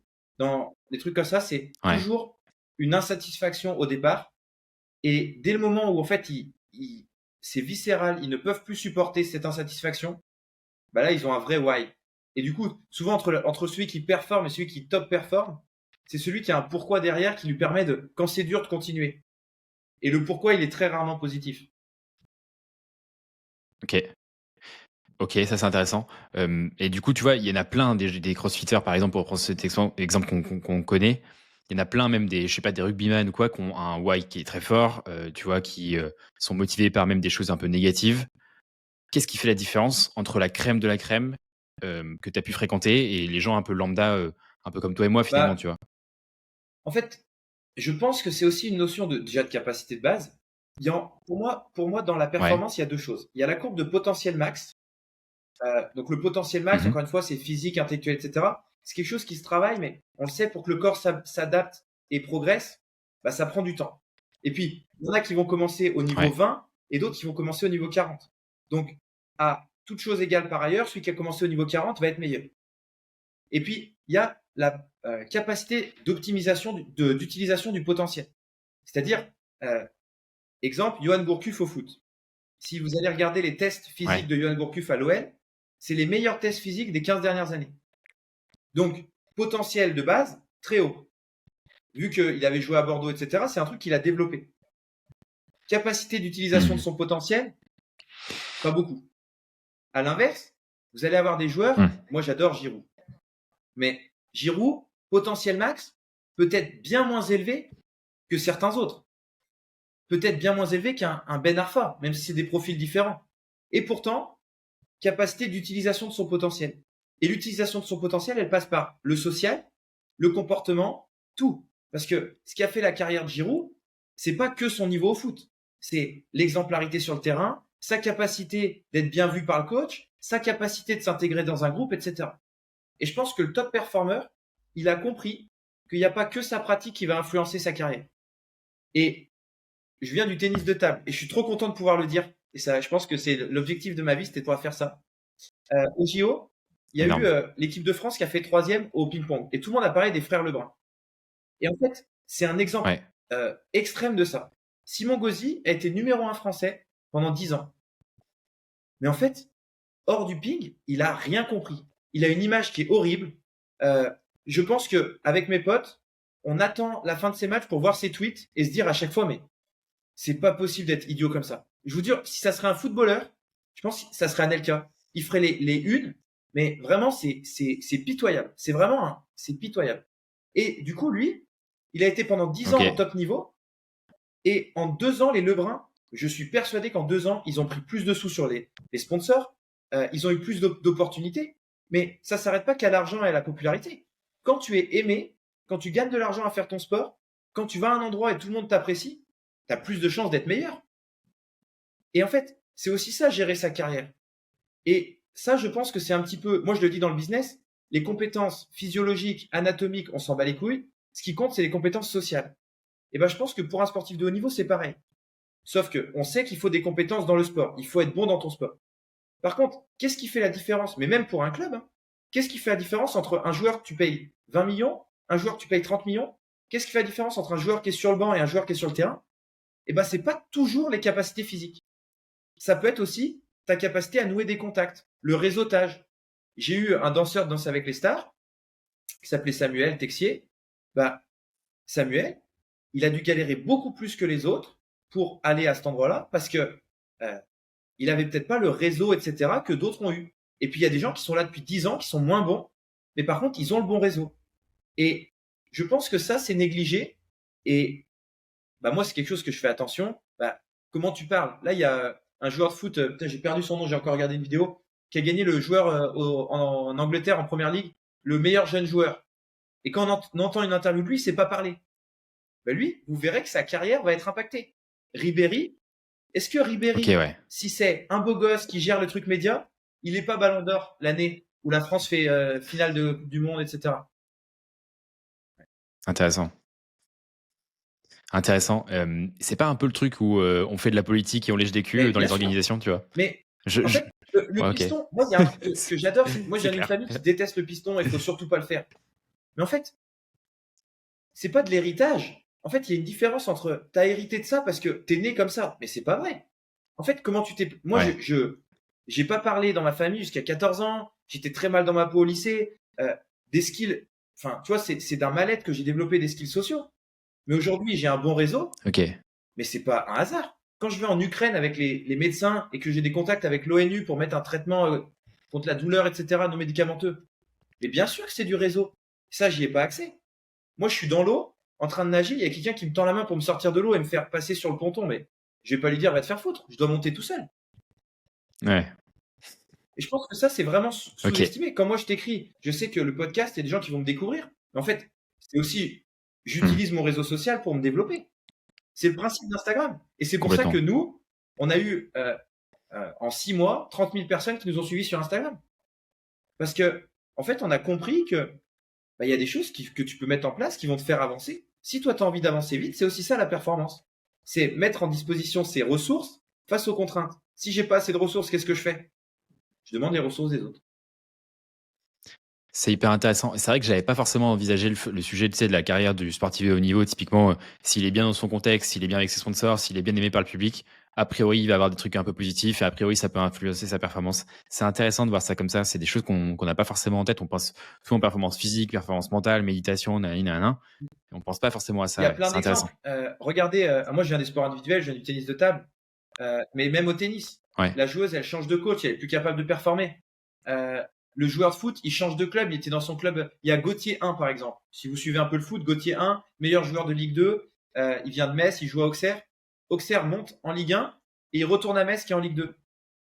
Mais pourquoi? En fait, parce que Ok. lui, déjà, peut-être il est lucide qu'il a peut-être pas le niveau de Ligue 1. Et en plus, il se dit, mais au moins, je vais jouer avec les gens que j'aime. Et du coup, on revient à la performance. Nous, on a associé performance à ce que pensent les autres. C'est-à-dire, est-ce que, par exemple, Francesco Totti, qui a joué toute sa vie à l'AS Roma, est-ce que c'est pas une meilleure performance que, je sais pas moi, par exemple, Ibrahimovic, qui a gagné peut-être plus de trucs, même si c'est bon, là, c'est pas le cas, mais qui a changé de club? En fait, pour certains, la performance, ça peut être aussi des valeurs comme la fidélité, la loyauté, la durée. Sauf que nous, on a dit, par exemple, la performance doit être ça. Un chanteur, par exemple, la performance, c'est le nombre de disques qu'il a vendu. Mais si ça se trouve, pour le chanteur, la performance, c'est de faire un concert devant ses parents et qu'il soit fier de lui. C'est intéressant. C'est intéressant parce que ça remet en contexte pas mal de choses, notamment, tu vois, on peut performer dans un couple, du coup, typiquement, on peut performer entre amis aussi. Enfin, c'est infini, en fait. Je sais que quand on voit ma vie de l'extérieur, ça va faire très prétentieux quand ça va être énuméré, mais en 2 ans, j'ai écrit un livre qui a été top 3 des ventes Amazon à sa sortie, dans le côté entrepreneur, donc en plus, avec des gros trucs. J'ai fait 25 séminaires, je suis la personne qui a formé le plus de personnes, je pense même en Europe, sur les réflexes. Je suis allé dans 7 pays enseigner, j'ai appris 4 langues, j'apprenais une langue tous les 3 mois. Tu vois, j'ai fait plein de choses, mais par contre, mes performances sociales dans ma vie personnelle sont nazes. C'est-à-dire que des fois, je vois des gens et je me dis, putain, eux, ils sont ensemble. Mon meilleur pote, il est avec sa femme, ils se sont mariés il y a 3 ans maintenant. Et j'étais témoin au mariage. Et en fait, j'ai pris une claque de me dire, autour d'eux, il y a que des gens qui s'aiment et sainement, tu vois. Et je me suis dit, mais ça, c'est une putain de performance. Et tu vois, genre cette maman qui élève son enfant tout seul. Mais bien sûr qu'elle sera peut-être pas une entrepreneuse de ouf. Performance mais c'est de fou. une putain de performeuse. Ouais. Et Ouais, tu me demandais ce qui fait la performance des gens. Pour moi, la performance, elle est quand même assez unilatérale. Il y a des gens qui performent en tout parce qu'ils ont un potentiel de base. Vous savez, moi, il s'appelait Anatole au collège. Il était en sport-études basket. C'était le beau gosse. Il avait des bonnes notes à l'école. Il était chiant, Anatole. Il était plus grand que tout le monde. Voilà, il était très chiant. Et du coup, lui, ce mec-là, tu te dis, il réussit partout. On l'aime pas. Mais en fait, non. Par rapport à son potentiel, il est normal. Et si tu veux qu'il réussisse vraiment, il va falloir qu'il se focus sur quelque chose. Spécificité versus polyvalence. Intéressant. Après, c'est ce que tu as fait aussi, tu vois. Genre, tu t'es spécialisé sur certains sujets au détriment d'autres. Et en fait, tout est ton honneur. En parallèle de ça, du coup, ça veut dire qu'il faut vivre avec les regrets qu'on est OK de faire, quoi. C'est un peu ça le sujet. Choisir, c'est renoncer. Exactement, Voilà. Ronsard, exactement. Intéressant. J'avais peut-être une dernière question sur les réflexes archaïques et globalement sur la performance sur physique, je dirais. Est-ce que tu dirais que les sportifs de haut niveau ont globalement des réflexes archaïques plus développés que la population moyenne? Est-ce que les basketteurs sont plus grands que la moyenne? La réponse est oui. Est-ce que c'est le basket qui les rend plus forts? Plus grands? Non. La réponse, c'est que la nature fait le choix. Quelqu'un qui a trop de compensation a moins de chances d'arriver au haut niveau. Donc, plus on monte au niveau, plus l'entonnoir c'est fait. Et du coup, quelqu'un, par exemple, qui a un énorme réflexe qui le limite, il va être gêné. Par contre, si on faisait la question inverse, est-ce que travailler les réflexes emmènerait plus de gens au niveau? Je pense. Et du coup, il faudrait poser cette question sur des jeunes. Quand leurs compensations sont encore valides. Mais chez les adultes, évidemment, chez les sportifs de haut niveau, moi, je parle plus de réflexes non intégrés à ce moment-là. Je parle plutôt de sensorialité immature. Ouais. Où, tu vois, ça m'est arrivé de bosser avec un footballeur de haut niveau en Norvège, donc qui joue maintenant en première division, et il avait un défaut de convergence à l'œil. Sauf que son défaut de convergence, il était ici, alors que monsieur et madame tout le monde, il va être ici. Donc en fait, il était déjà un peu plus fort que les autres. Par contre, il avait encore quelques degrés à gagner. Quand on améliore ça, on améliore aussi un petit peu. Ça m'est arrivé d'avoir des pongistes, donc des joueurs de ping-pong de l'INSEP. Effectivement, il y a un ou deux soucis. Et moi, ce que j'observe, c'est que statistiquement, c'est les joueurs qui ont un peu plus de tension, qui ont un peu plus de blessures. Donc, on peut avoir un impact là-dessus. Mais s'ils sont montés à haut niveau, c'est en général que leurs bases sont plutôt bonnes. C'est plutôt chez Ok. monsieur et madame tout le monde et les gens en énorme difficulté que je trouve le plus de réflexes. C'est intéressant. Et là, du coup, on est sur l'optimisation, la micro-optimisation à gagner quelques degrés de deuil, etc. Ouais. Wow, Mais d'ailleurs, je ouf. travaille avec Ok. Pierre Demule, peut-être que tu connais, qui a fait des quarts de finale, Ouais. les semi-finales de CrossFit, etc. Ouais. Voilà. Très, très En fait, lui, solide. au niveau des réflexes, c'est plutôt OK. Et par contre, tu vois, tout semblait OK. Et à un moment, je lui ai demandé de faire des tests de coordination. Et sur un test précis, qui va être une Ouais. coordination au bas et en même temps gauche-droite, il passait en monolatéral alors qu'il était en controlatéral sur les autres. Donc là, par exemple, j'ai pu cibler. Et avec Pierre, depuis genre 5 ou 6 mois, je travaille avec une technologie qui capte en fait les informations qu'il y a dans le cerveau. Et je peux mesurer en temps réel quelle zone du cerveau est stimulée. Alors toujours avec un delta d'erreur, évidemment. Et du coup, lui, avec Pierre, il me disait qu'il sentait que sur son squat, la barre penchait un petit peu d'un côté. Donc, je l'ai mis en squat. Et là, lui, je l'ai fait en situation. Donc, il a un squat à 205, 210. Je l'ai mis en squat je crois que c'était 140. On a fait 100, 120, 140. Et on a vu que plus la barre montait en poids, plus une zone du cerveau était stimulée. Et donc, cette zone du cerveau, c'était le back brain à droite. Donc, back brain, c'est en plus très lié aux émotions. Cerveau droit, Ouais. même si j'aime pas ce truc-là, mais c'est quand même la base des émotions, même si le cerveau gauche est toujours impliqué. Et lui m'explique, mais au premier WOD des demi-finales, après le WOD, j'ai dû aller dans les toilettes, j'étais en PLS parce que j'étais bouleversé par le stress. Ok. Et là, en fait, on se rend compte que quand tu fais du CrossFit, quand tu fais des choses qui sont lourdes, en fait, c'est cette zone du cerveau qui est déjà stimulée. Donc, elle va être un peu overwhelmed, elle va être vraiment trop stimulée. Donc maintenant, je vais tester des stimulations qui stimulent l'opposé ou qui relâchent cette partie du cerveau. Et du coup, là, moi, pour ça, je dis, j'ai pris le mot réflexe archaïque parce que je voulais que ça soit connu par tout le monde. Mais vu que les kinés et les ostéos, ils ont un problème, certains, pas tous, ils ont un problème avec le fait que ce soit pas evidence-based. Ouais. J'avais fait un réel là-dessus. Si c'est pas evidence-based, le mot réflexe, on s'en fiche. Pensez à sensorialité. Est-ce que si je vous chatouille sous le pied, vous avez une réaction de flexion de la jambe et de contraction, est-ce qu'il va pas y avoir des compensations? Même le plus science EBP des kinés va dire, ah si, t'as raison. Je dis, ok, enlève enlève de ton petit cerveau le mot réflexe et regarde que là, il y a quelque chose à faire. Donc en fait, c'est redonner de la sécurité parce que moi, je crois, on parlait de performance humaine, je crois que l'être humain est performant de nature. Je crois qu'on est né pour performer. Je crois que dans une tribu, par exemple, chacun avait son rôle et son rôle, il était influencé par qui étaient nos parents et par nos aptitudes. Et tu sais, c'est Einstein, il dit tout le monde est un génie, mais si vous demandez à un éléphant de grimper aux arbres, ça va pas fonctionner. Et en fait, dans une tribu de 60, on pouvait vraiment mettre en place quelque chose pour chacun. Et d'ailleurs, la retraite, par exemple, les EHPAD, c'est un vrai sujet pour moi. Je me dis, mais si on donnait de la place aux personnes âgées, ça serait pas l'âge de mort qui augmenterait, ça serait la durée de vie en bonne santé qui augmenterait. En Amazonie, les personnes âgées ont un rôle, sont utiles, sont performantes pour la société et donc vivent bien. Je pense qu'on vieillit quand on arrête d'être performant. Et donc, pour qui? Pour la société. Donc, moi, mon but, c'est de remettre le cerveau dans une manière de performer naturellement. L'autre exemple, et après, je libère la parole sur ça parce que je parle beaucoup, mais l'autre exemple, c'est les règles. Non, mais t'inquiète. Moi, j'ai eu beaucoup de personnes, de femmes, forcément, qui venaient me voir, on travaillait les réflexes pour autre chose et qui me disaient, genre, 1 mois et demi après, ah, j'ai retrouvé mes règles. Et on n'avait pas travaillé dessus. Mais en fait, le corps, il avait bloqué ça parce que c'était une contrainte pour lui, pour plein de raisons.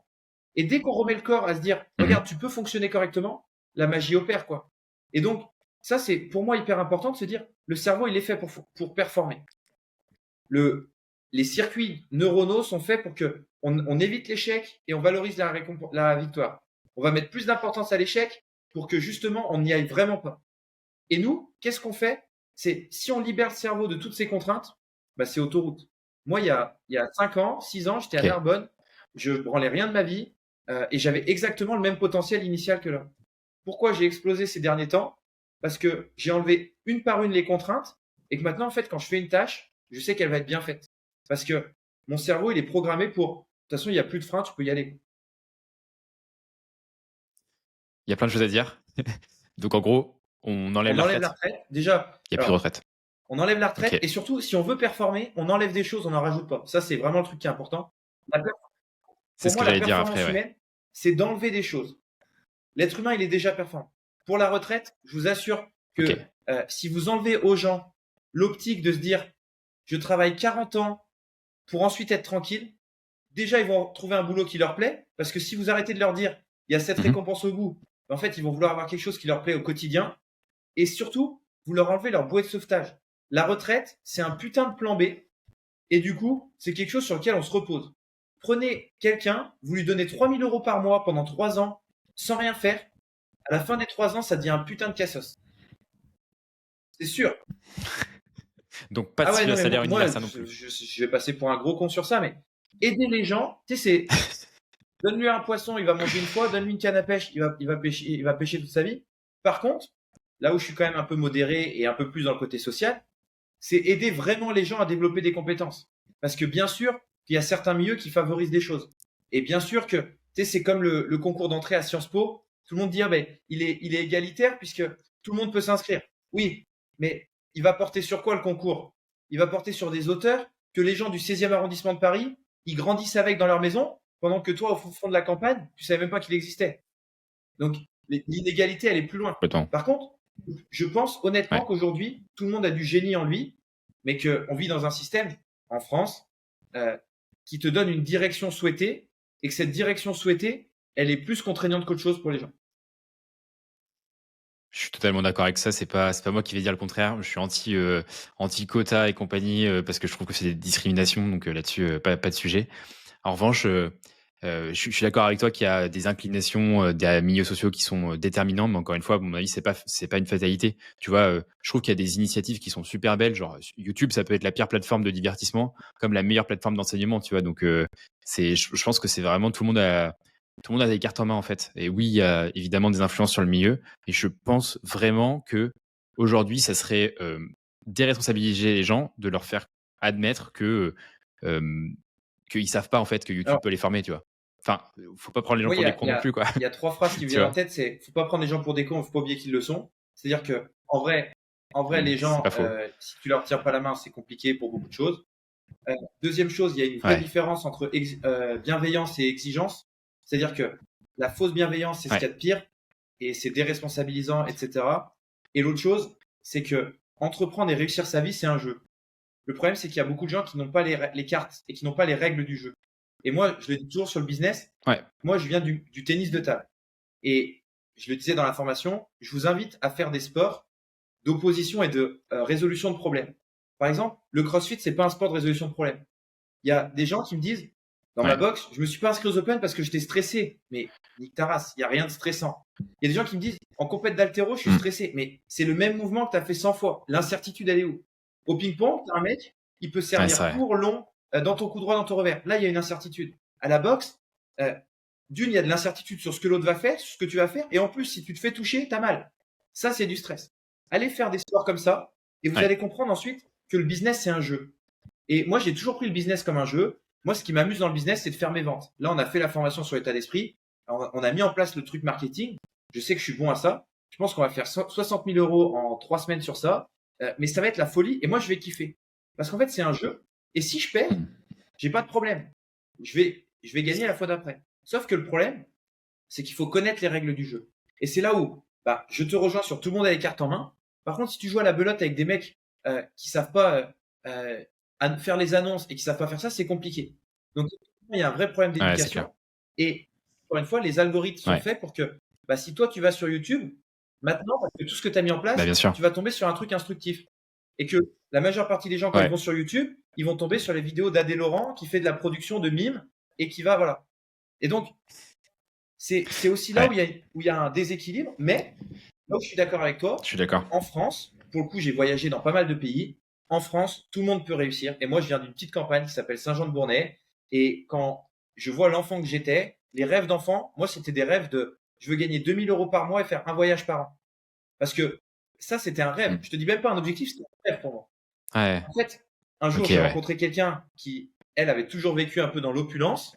Bah, je me suis rendu compte que le rêve pour moi, il était genre 10 niveaux en dessous que le pire pour elle. Et du coup, en fait, c'est Ouais, une je suis question d'accord. de standard. Donc, c'est pareil, ouvrir, c'est mon questionnement du moment. Est-ce que nous, on doit influencer les gens à leur montrer que la réussite est possible? Parce que Inox Tag, il y a eu son reportage. Ouais, Moi, je trouve que le reportage est génial. Je trouve que tous les haters sont vraiment des trous du mm. cul. Mais euh, je me pose quand même la question, est-ce que c'est pas une ouverture trop forte vers atteignez vos rêves? Parce que moi, c'est pas le fait qu'il ait 50 millions, etc., qui m'a choqué. Parce qu'il y en a, ils disent, moi, si j'ai 50 millions, je le fais. Mais t'es un putain de bullshitter. Parce que tu peux avoir toutes les ressources que tu veux. Il y a déjà des choses dans ton quotidien, t'es pas acteur. Donc, crois pas que tu vas faire ça.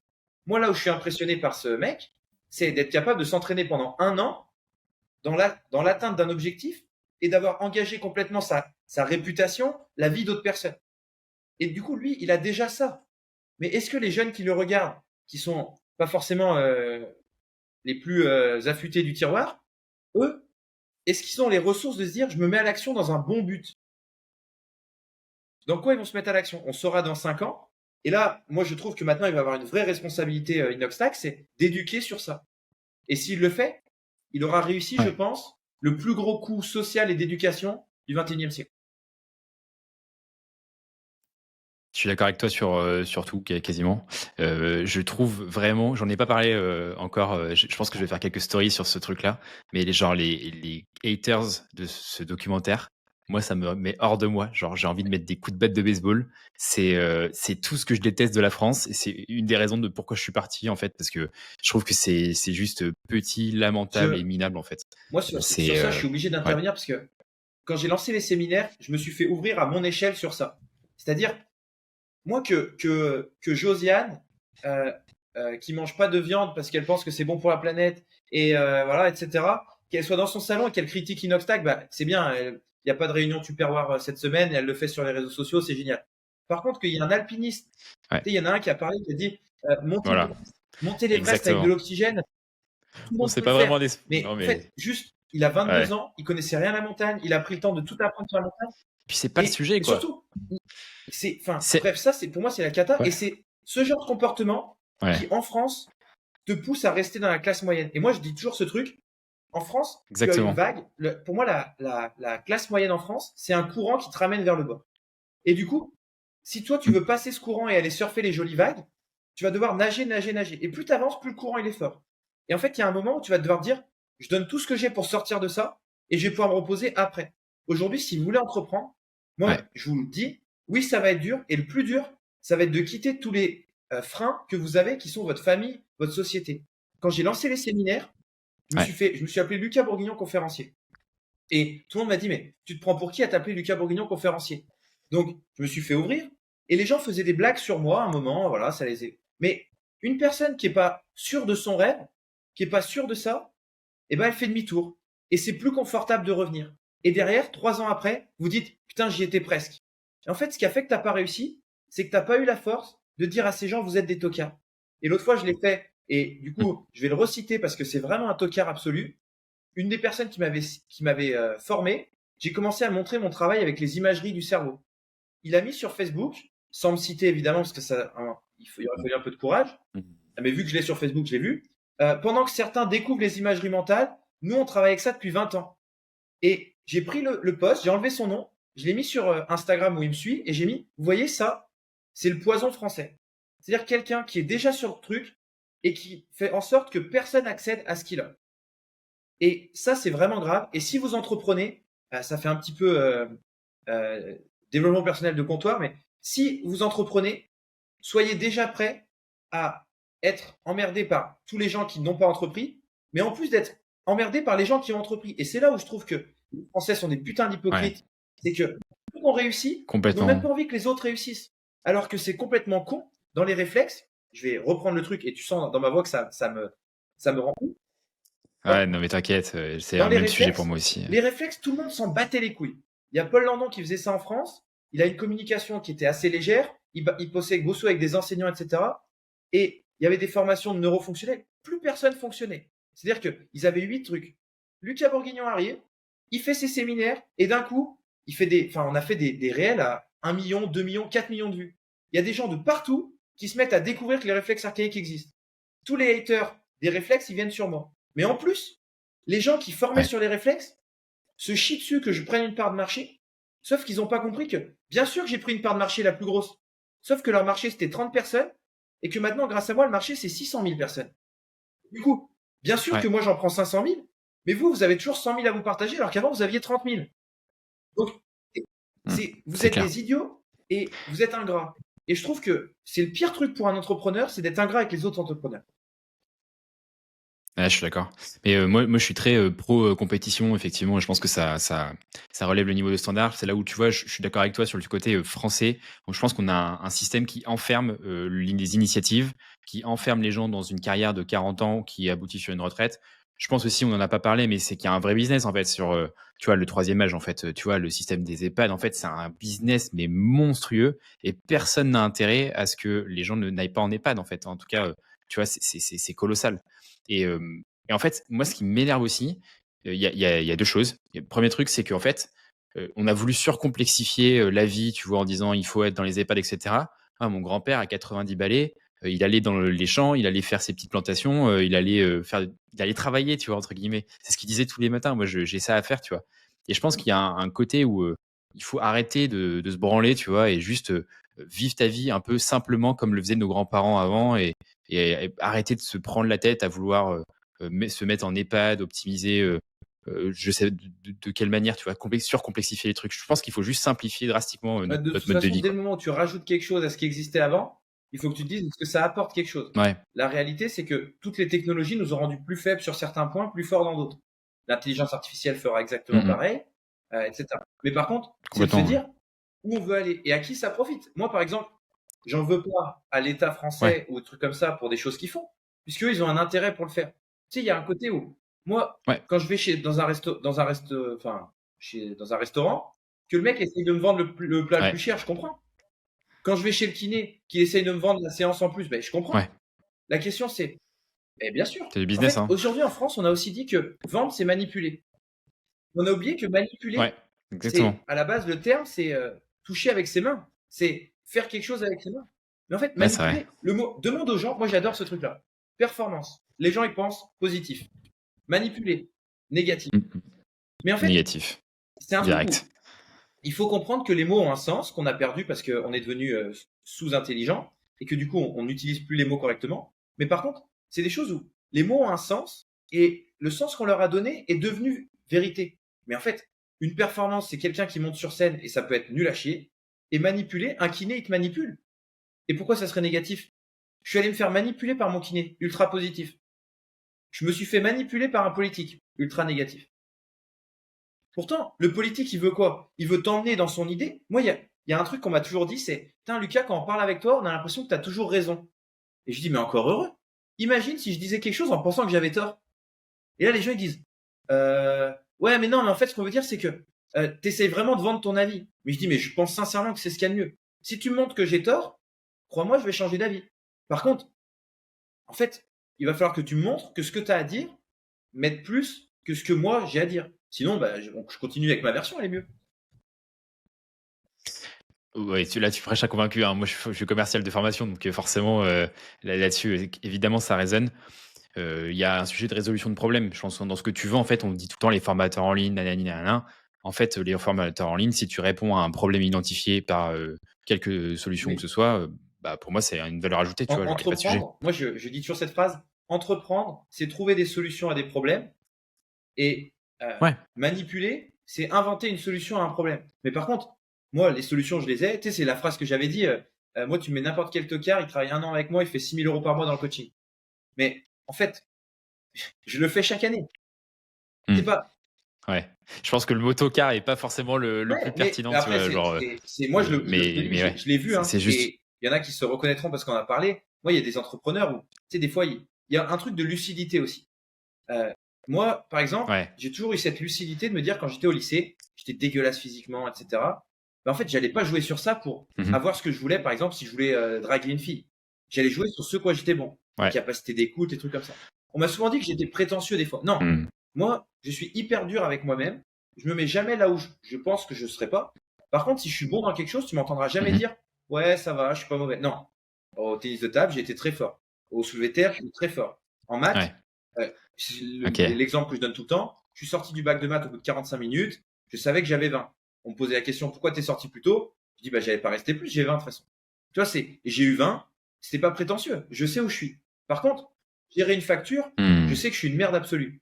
Faire un tableau Excel, je sais que je suis une merde absolue. Faire mon ménage, une catastrophe. Avoir des relations sociales épanouies, il s'avère que c'est compliqué pour moi. Ok, ça je le sais. J'essaie de travailler dessus, je me fais aider ou ça. Par contre, je pense qu'il y a aussi beaucoup d'entrepreneurs. On parlait des éléphants qui montent aux arbres. On dit aux gens, aujourd'hui, on a mis des qualités en avant. Il vaut mieux être intelligent que belle. Il vaut mieux être bosseur que talentueux. Il vaut mieux être, tu vois, tous ces trucs-là. Et on a opposé du coup les deux. Mais moi aujourd'hui, un homme ou une femme qui met en avant son physique pour avoir ce qu'il veut, c'est juste utiliser une ressource. Pourquoi utiliser son corps, moralement, c'est moins bien? Mais j'ai pas la réponse. C'est juste que la société a évolué comme ça. Pourquoi aujourd'hui, l'exemple que je donne tout le temps, j'ai un copain qui s'appelait Titouan au lycée. Titouan, dyslexique, dysphrasique, tous les 10 du monde. Il travaille 4 heures par jour, il a 11 de moyenne. Il va au conseil de classe, il a encouragement du conseil de classe. Lucas, il travaille pas du tout, il s'entraîne tous les jours, il s'en bat les couilles des cours, il va pas en cours, il travaille pas, il a 12 sur 20, on lui dit avertissement travail.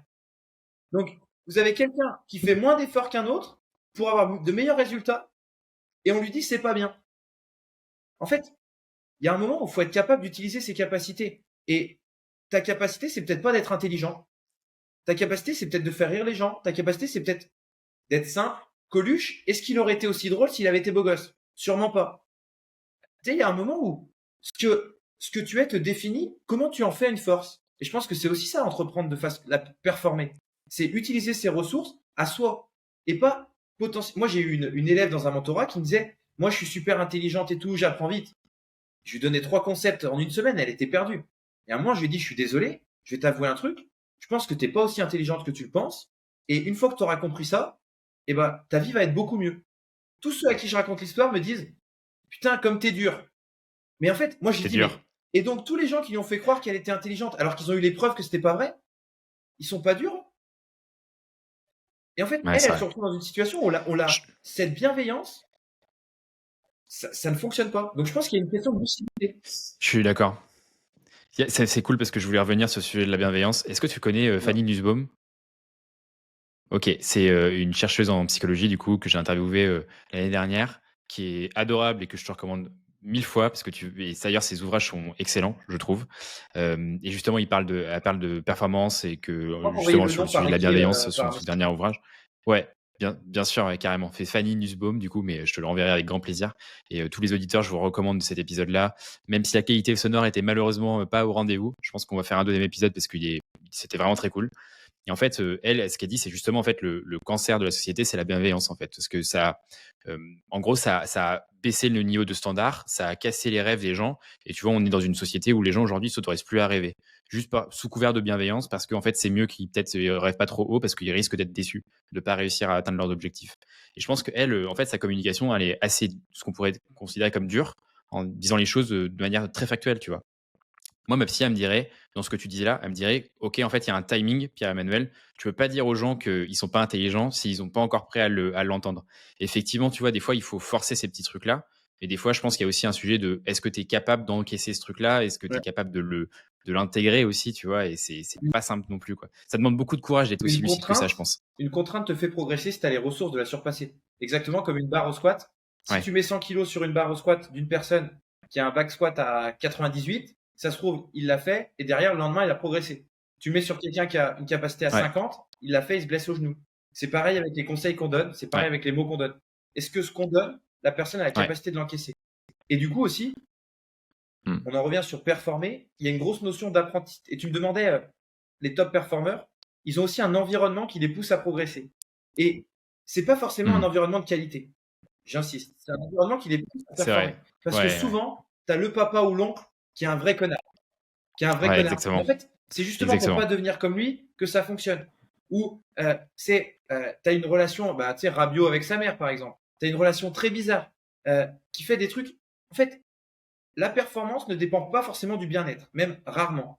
Et donc, il faut maintenir les gens, tu sais, avec le feu, il faut maintenir le feu un petit peu pour qu'à chaque fois qu'ils redescendent, ils se brûlent. Et plus progressivement le feu monte, Ouais, et tu dois ok. aller de plus en plus haut.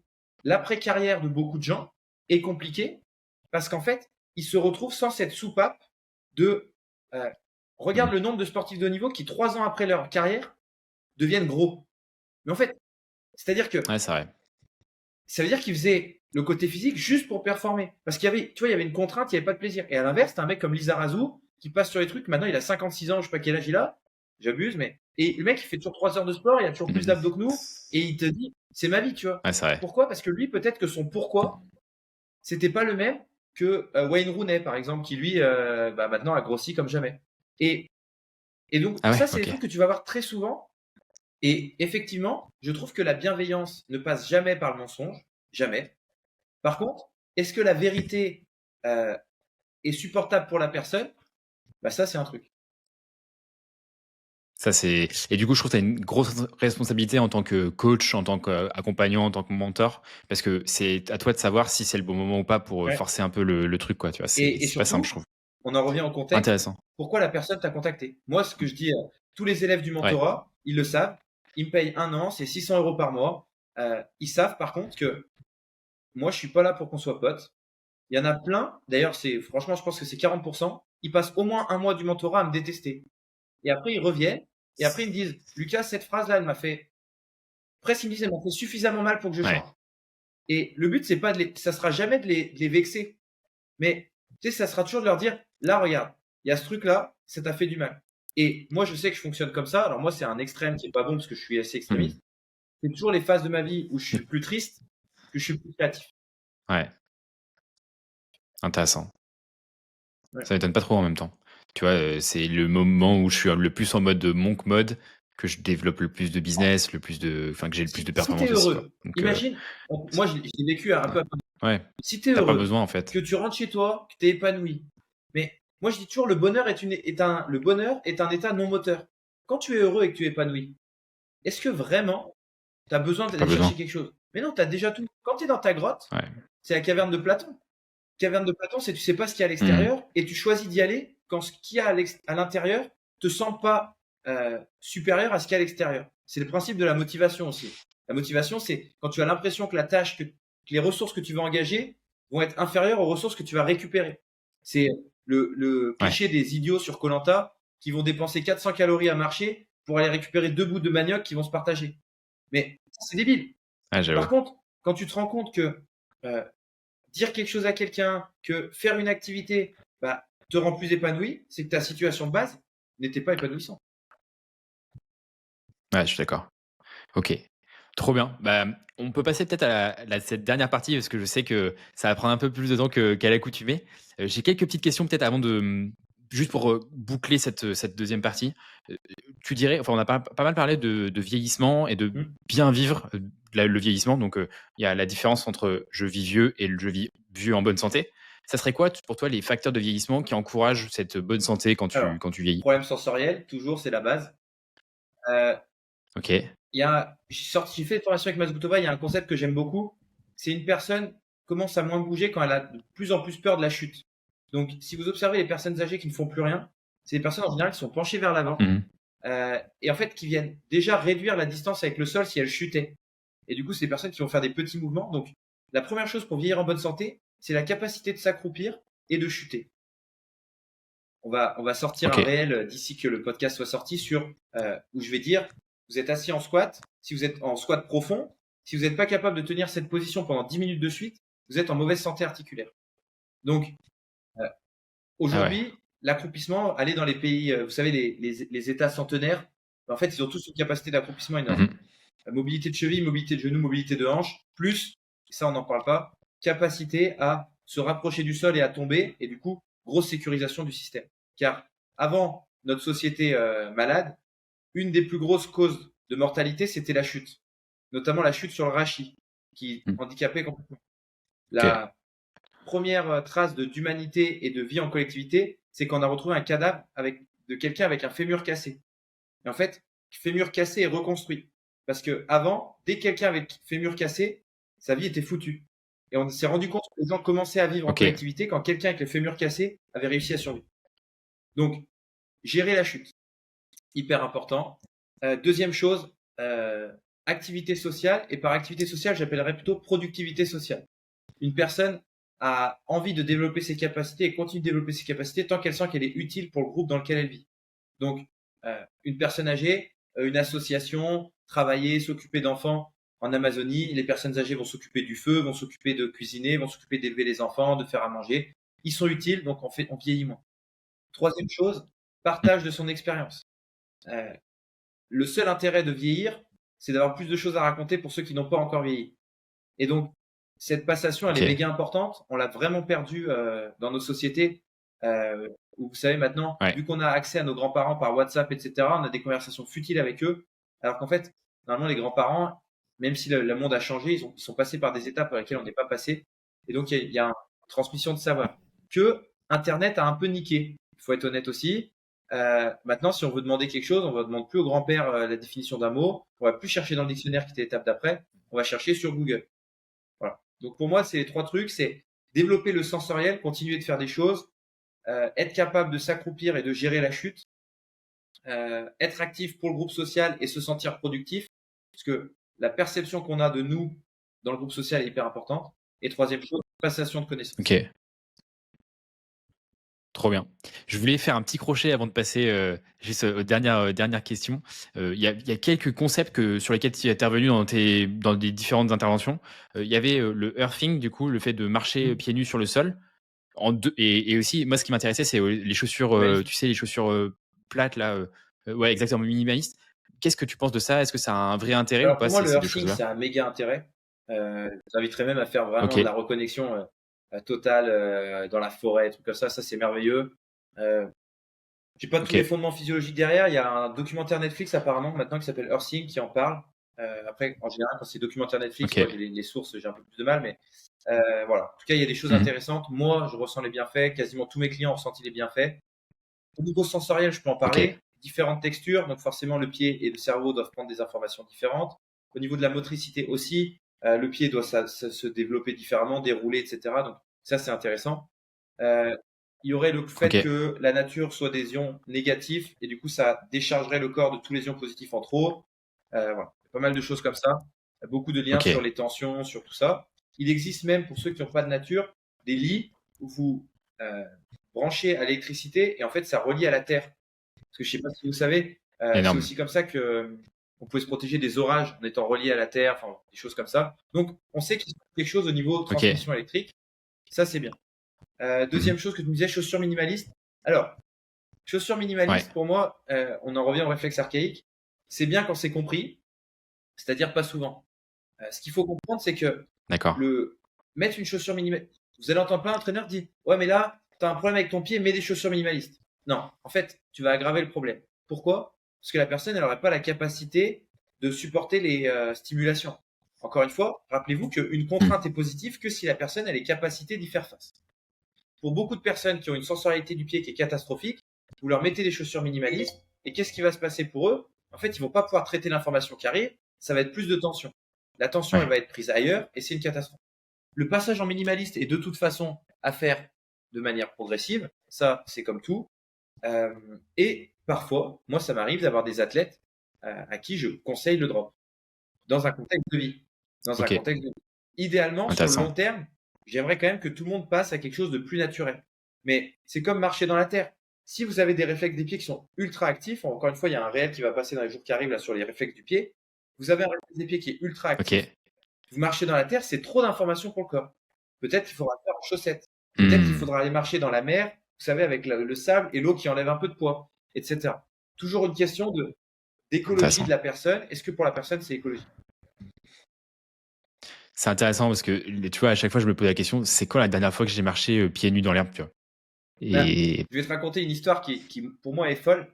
un jour, moi, à Paris, j'avais un petit studio en bas de la rue des Martyrs et je coachais beaucoup de personnes importantes. Et en fait, j'avais enlevé tous les meubles de mon appart et je recevais les gens dedans. Et j'avais un assobike. Et du coup, ça s'était un peu répandu, la rumeur qu'il y avait la torture chez moi, le 30 secondes max à l'assobike quand un client est arrivé à faire une connerie comme ça. Oh. Et un jour, il y a un client qui vient et qui me dit, Lucas, je viens parce que j'ai eu trop de stress. Là, ça fait un moment, je suis presque en burn-out. Et du coup, je veux faire de l'assobike aujourd'hui parce que Sébastien m'en a parlé. Et je lui dis, bah non. Parce qu'en fait, là, ce que tu as besoin, c'est de te calmer. Bah ouais. Et c'est pas de te redynamiser et tout. Je lui explique le système nerveux, les trucs comme ça. Et je lui dis, on va faire un truc, c'est que lundi, si tu reviens et que tu es toujours stressé et que tu as fait tes devoirs que je te donne, bah là, tu auras le droit de faire l'assobike. Et il me dit, c'est quoi mes devoirs? Je lui dis, bah ce week-end, tu vas à Leroy Merlin ou un truc comme ça, t'achètes des plantes et tu fais 30 minutes de jardinage. Et genre, le dimanche soir, il m'envoie un message, mais t'es un putain de magicien, sorcier, druide, tous les mots qui viennent. J'ai mis les mains dans de la terre, j'ai chialé. Et en fait, je lui dis, ok, c'est quand la dernière fois que tu avais touché de la terre? Et là, il réfléchit et il me dit, je pense que ça fait au moins 10 ans. Et je dis, mais comment c'est possible? Tu pars pas en vacances? En fait, il disait, ces gamins, ils avaient genre 15 ans, donc ça faisait genre 10 ans qu'il n'avait pas joué avec eux par terre. Il disait, quand tu pars en vacances, c'est hôtel tout payé, genre à Majorque, aux îles Balais. Donc en fait, au mieux, j'ai touché du sable. Et encore, parce que moi, j'allais à la piscine et je rentrais, etc. Et le mec, quand il me disait, ben, en fait, j'ai touché de la terre, mais en chaussures. Et du coup, la connexion qu'on a perdue, elle est folle. Wow. Et moi, à Paris, là, je pense que ceux qui vivent à la campagne vous dites, mais c'est fou. Mais à Paris, vous vous rendez pas compte que c'est loin d'être fou. Ouais. Regarde, même toi qui es quand même centré sur ça, tu te dis, quand c'est la dernière fois que j'ai marché pieds nus dans le verre. Ça fait 10 ans au moins, hein. Franchement. Hein.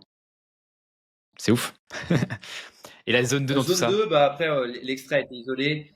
Moi, je pense que pour 90% des gens qui s'entraînent, en fait, en CrossFit, j'ai rarement vu quelqu'un qui était limité par son endurance fondamentale. J'ai vu des gens qui étaient limités par la façon dont ils bougeaient et par leur force. Je pense que la qualité numéro 1, c'est la force, et qu'au bout d'un moment, vous êtes plus capable de produire une certaine force. Je pense pas que l'entraînement en zone 2 va vous aider à faire ça. Je pense pas que l'entraînement en zone 2, en fait, je pense que tu as eu Sean en podcast. Je pense que c'est celui. Ouais. Il y a Rémi Rivet aussi qui fait de très bon boulot sur ça. Je pense que c'est des personnes qui sont très bonnes et que les gens qui travaillent avec eux vont se rendre compte que c'est pas du tout la zone 2 qu'ils font d'habituellement et que du coup ils vont énormément progresser. Mais quand j'entends un crossfitter me dire j'ai besoin de récupérer, je vais me rajouter une séance de zone 2, t'es un idiot. Voilà. Et donc en fait, c'est un peu comme la neurospike. Je sais pas si tu vois, c'est des balles à picot. J'avais fait quand j'avais commencé à me faire chier par tout le monde, j'avais mis il faut arrêter de se masturber avec la neurospike. Et en fait, c'est pas genre la neurospike est un mauvais outil, c'est pas la zone 2 un mauvais outil. C'est juste pourquoi vous le faites. Et moi, ce que ce que dit Sean d'ailleurs. Je ne comprends pas comment autant de gens peuvent faire des choses qui sont coûteuses sans savoir pourquoi. C'est-à-dire que moi, la première chose, si tu me demandes de faire des intervalles, en ce moment, j'ai dans ma prog, j'ai envie d'être fort au CrossFit, donc je pense qu'on se retrouvera, j'espère, sur des grosses compètes. Et du coup, j'ai une prog avec des intervalles au rameur. Et honnêtement, c'est pas de la zone 2, mais le pourquoi, la première chose, c'est un truc, ça me fait chier. Si tu me dis pas pourquoi je le fais, mais je vais pas le faire. Et moi, je suis fasciné par la capacité de l'être humain à se mettre dans des situations qu'il n'aime pas et de les continuer sans savoir pourquoi. Pour moi, la zone 2, c'est un peu ça. Si tu as besoin d'être seul avec toi-même, va marcher, fais des trucs comme ça, fais 10 000 pas par jour, vis une vie où tu es. Voilà. Je pense que ça sera bien. Ok. Et la balle que j'ai sur laquelle je suis assis, c'est un Swiss ball? C'est une sorte de Swiss ball, c'est une marque qui s'appelle Bloon, ouais. Est-ce que ça a une utilité? Est-ce que tu vois, je bouge depuis le début du podcast? Qu'est-ce que t'en penses? Si tu es obligé d'être assis, est-ce que c'est mieux ça qu'une chaise? Oui. Est-ce que ça serait pas mieux toutes les 5 minutes de te lever et de marcher? Bien sûr. Voilà, c'est le pourquoi. Après, je pense qu'en plus, il y a aussi ça. Il y a une question d'image. C'est-à-dire que tu te mets ton setup, tu le mets en photo sur Instagram, regardez mon setup, et derrière, tu arrives à vendre 3 trucs à des entrepreneurs. Il t'a servi ton truc. Par contre, est-ce que ça t'aide à être plus en mobilité, ça? Pas vraiment. Par contre, est-ce que c'est mieux qu'une chaise? Sûrement. Ouais, sachant que je passe toute ma journée assis ou debout, du coup, avec un bureau debout. Exactement, c'est un très bon exemple que tu montres. Moi, quand quelqu'un me dit ça et qu'il me dit je passe toute ma journée assis, est-ce que c'est mieux une chaise qu'un ballon? Moi, la question que je vais dire, c'est pourquoi on n'essayerait pas plutôt de changer le problème de fond plutôt que le symptôme. Et c'est aussi pour ça que je travaille sur les réflexes, la sensorialité. J'en avais marre que les gens viennent me voir en me disant j'ai mal à l'épaule, j'ai mal au genou, j'ai ci. Mais en fait, tu te rends pas compte que ton corps ne fonctionne pas d'une manière optimale. Donc là, par exemple, quand quelqu'un me dirait je travaille toute la journée assis, ok, est-ce que tu as vraiment besoin de travailler toute la journée assis? Si la personne me dit oui et que ses arguments sont valables, on adapte parce qu'on peut pas changer ça. Et j'ai écrit un bouquin qui s'appelle L'écologie de la vie humaine, ça parle que de ça. Tu as une contrainte, je dois travailler assis. Est-ce que cette contrainte, tu peux la modifier? Si tu peux pas la modifier, bah, il faut adapter tout le truc pour que ça soit mieux. Si tu peux la modifier, change. Ok. Moi, je suis un gros adepte de bureau debout. C'est ce que j'avais à Paris et c'est vrai que j'adore ça. Je trouve que je fais au minimum tous les matins debout et puis l'après-midi assis en fonction, mais c'est de la balle, je trouve. Écoute, on peut attaquer sur les dernières questions du coup, si ça te va. Il nous reste une petite dizaine de minutes. Du coup, on va essayer d'être le plus efficace possible. Le principe de ces questions-là, c'est d'essayer d'être le plus synthétique possible dans la réponse. Après, bon, voilà, je nous connais, donc je suis pas sûr. Voilà, c'est ça, exactement. C'est quoi ton système non négociable à toi? Tous les jours, tu dois trouver ces éléments-là. Je pense que le non négociable, c'est ça. Le reste, c'est tout adaptable. Bon, bah, ok. Comment tu occupes tes 2 premières heures de la journée? Bah, du coup, réveil, repas, malheureusement téléphone. Et en général, il y a entraînement dans les 2 heures. Ok. Et ben du coup, tu m'as répondu à la prochaine question. C'était combien tu dors d'heures par nuit? 9 heures. 9 heures ou plus. Ok. C'est quoi la mauvaise habitude que tu as envie d'éliminer? J'ai une petite idée du coup. Les 6 heures de téléphone par jour. Avant, c'était 8, maintenant, c'est 6. Ah ouais. Mais après, 6 je travaille heures aussi dessus. Et c'est ce putain de mensonge. Oui, c'est vrai. C'est vrai, comme toi, à dire que tu travailles toute la journée assis, c'est un putain de mensonge. Ouais, non, mais clairement, on est d'accord. Je suis d'accord. Mais t'as essayé? T'as testé Opal? J'ai tout essayé. Et en vrai, ce que je me suis rendu compte, c'est que j'ai surtout essayé d'aller trop vite. Et que maintenant que je réduis progressivement, ça va mieux. Et voilà, après, c'est Instagram. Essayez de liker, partager mes réels plus vite. Comme ça, je fais un petit cap et je fais vite les 50 000 abonnés. Et comme ça, après, je peux déconnecter d'Instagram pendant 2 mois. Donc après, ça dépend de vous. Si vous voulez que j'aille mieux, aidez-moi. Ouais. C'est trop bien.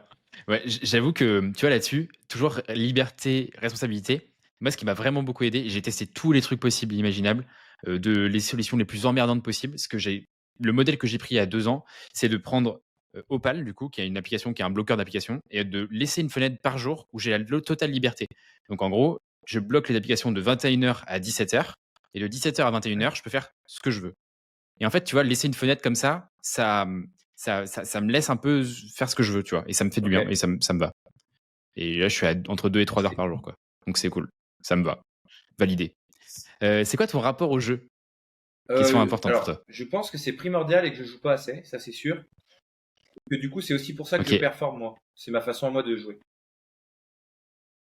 Ok. Est-ce que tu arrives à jouer du coup toujours aujourd'hui? Le ping-pong, parce que pour moi, c'est un jeu d'opposition. Mais sinon, non, je joue pas assez. J'ai repris aussi la pétanque, des trucs comme ça. Mais là, je suis obligé de. C'est là où je me rends compte que je suis vraiment déconnecté de la vie, quoi. Je suis obligé de faire des efforts pour jouer. Ouais. Donc. Ouais, je suis pareil. Moi, j'arrive plus trop à jouer. J'avoue, même étant un gros geek de base, j'ai beaucoup de mal à me mettre dans des jeux. Pas du tout jeux vidéo, mais par contre, je suis très jeu de société. Je suis très jeu fléchette, billard et tout. Mais ma vie sociale, elle est trop pauvre aujourd'hui pour que je trouve. En fait, il faudrait que j'ai un groupe de potes. Moi, c'est l'objectif de ma vie, c'est ça, quoi. C'est trouver un groupe de potes avec qui on peut jouer. Avoir des potes. C'est ouf. Ah, c'est ouf. C'était comment enfant? Hyper seul. J'ai fait du tennis de table à haut niveau. On s'entraîne beaucoup au tennis de table. On s'entraîne entre 20 et 30 heures semaine. J'avais sauté des classes. Du coup, j'étais déconnecté des gens. Enfin, c'était.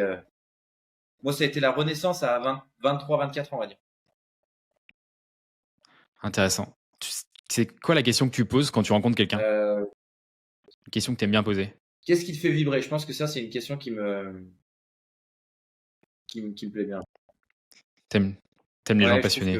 Ok. J'aime les gens vivants qui ont des choses à dire, quoi. Et surtout, quand je leur dis qu'est-ce que tu fais dans la vie, ils ont toujours raconté le truc qui est pas vibrant, quoi.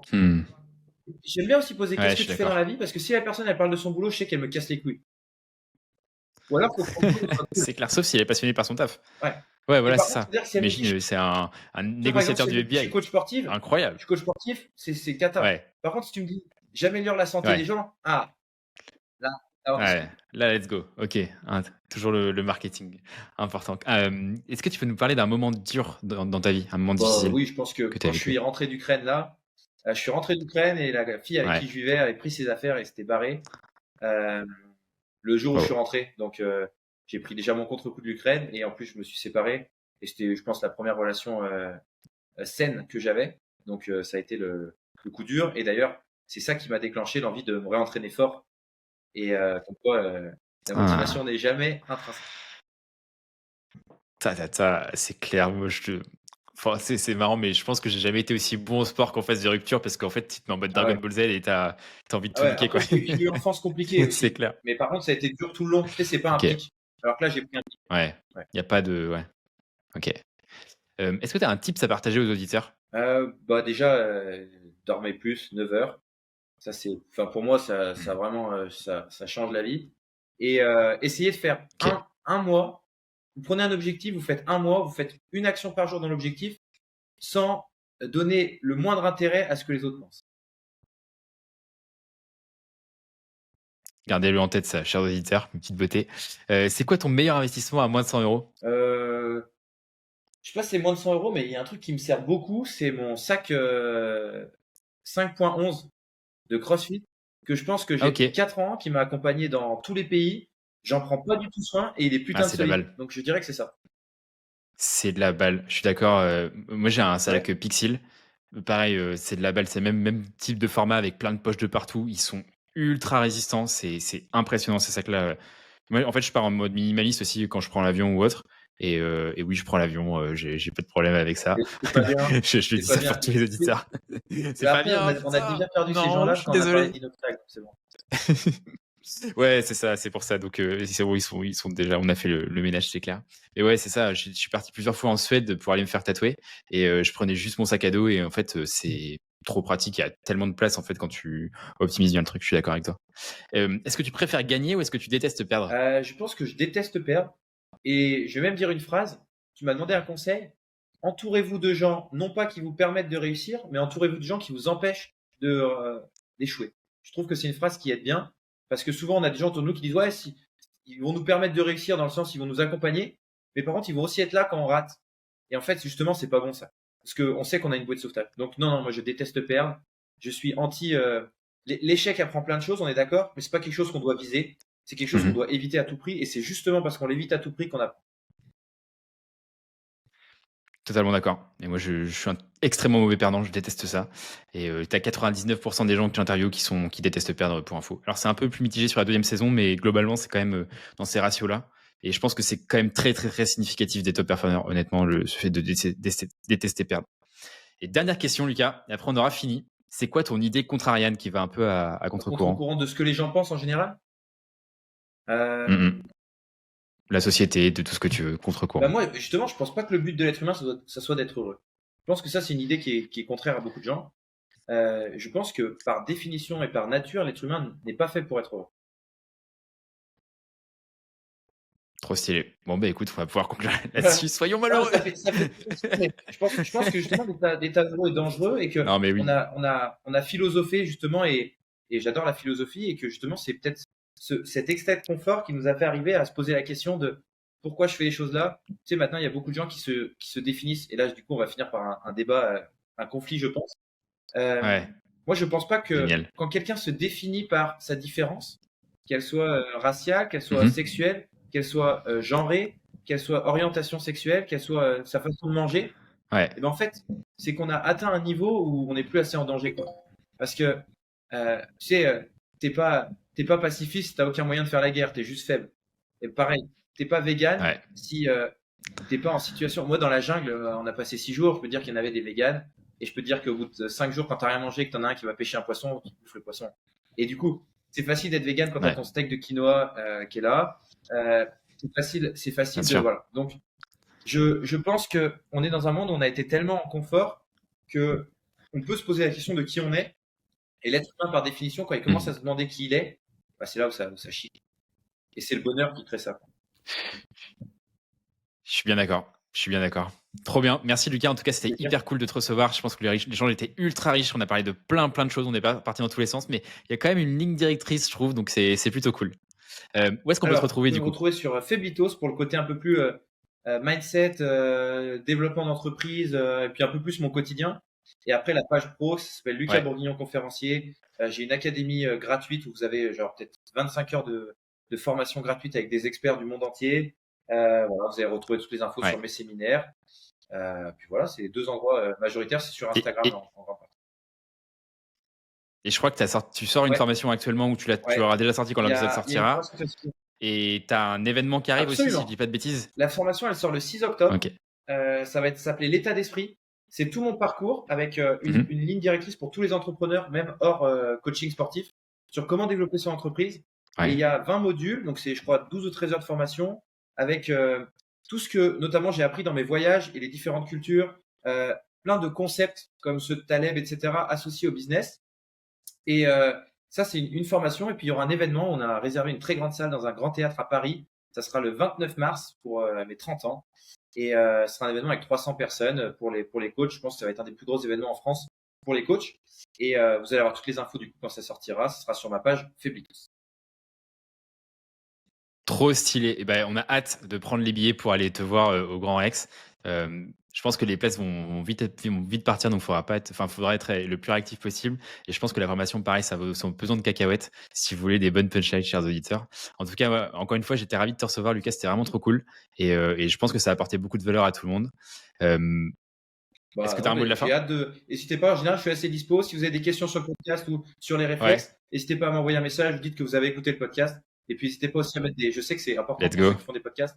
Allez mettre un avis et allez mettre un commentaire parce qu'en général, c'est pas mal pour les algorithmes. Et ben voilà, parfait, merci, j'ai même pas besoin de le dire. Envoyez les étoiles, envoyez les reviews, envoyez les commentaires, tout ce que vous voulez, les pouces, tout ce que vous voulez. Et envoyez évidemment aussi des messages d'amour à Lucas parce qu'il y a quel boulot. On a fait 1h38 de conversation. Donc quel boulot, quel boulot. Les petites beautés, je vous souhaite une excellente semaine. Je vous dis à lundi prochain. C'était PE et Lucas du coup. Ciao. Et ciao.